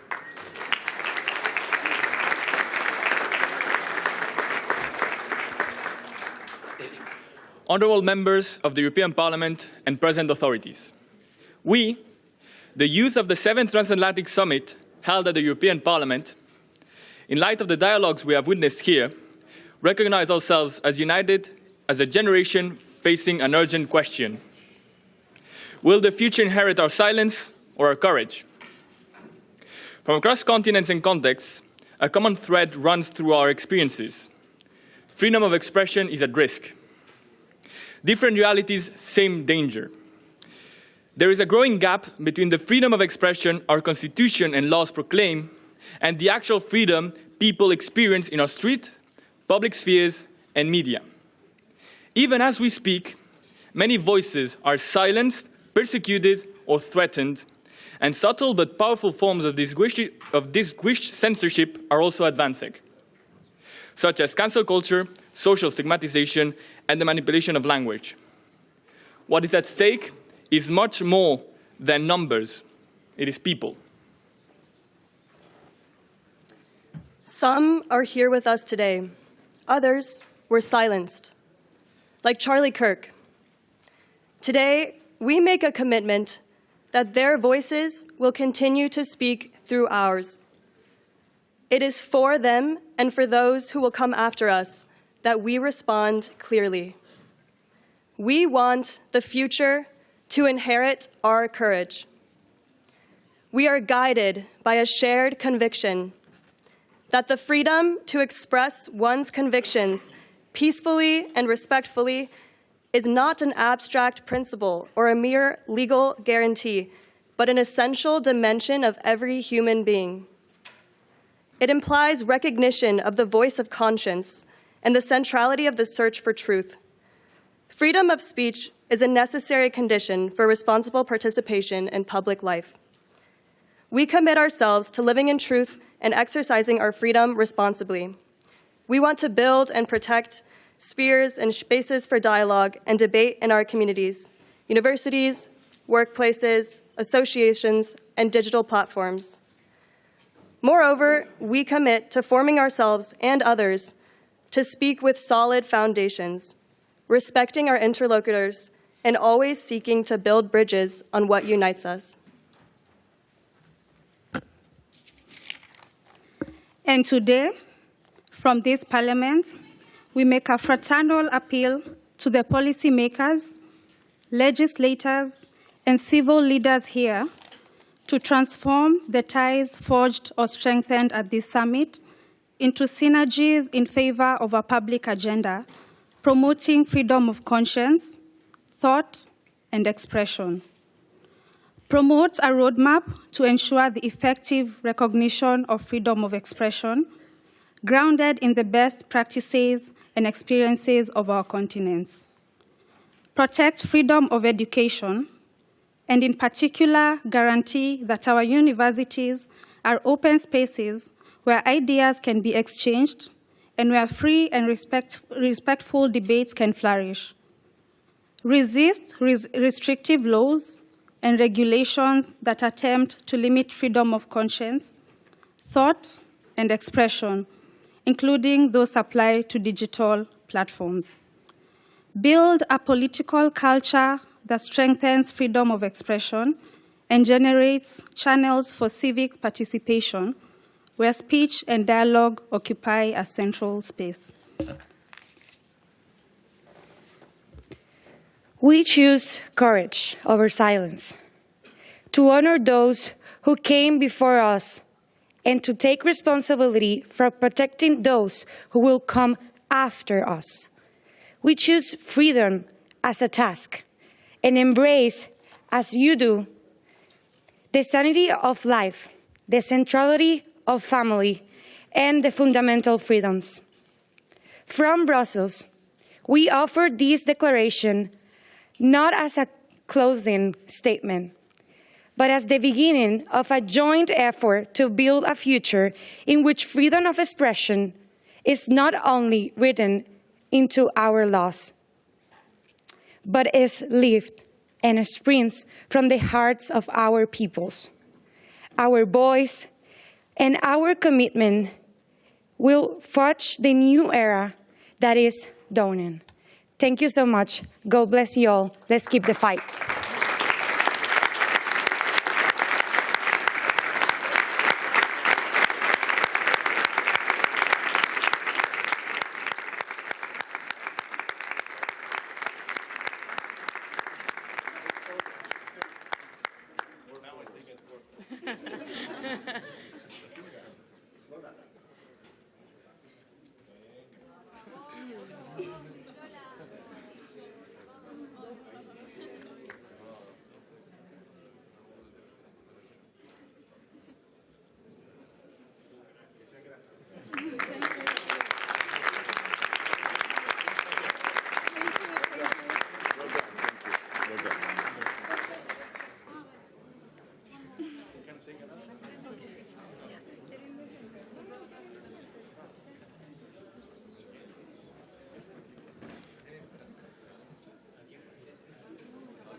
Thank you.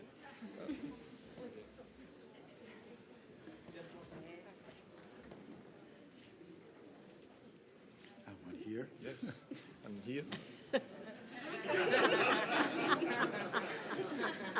Una selfie con casa. Sembro, è mega joke. Bueno. Sí, bueno.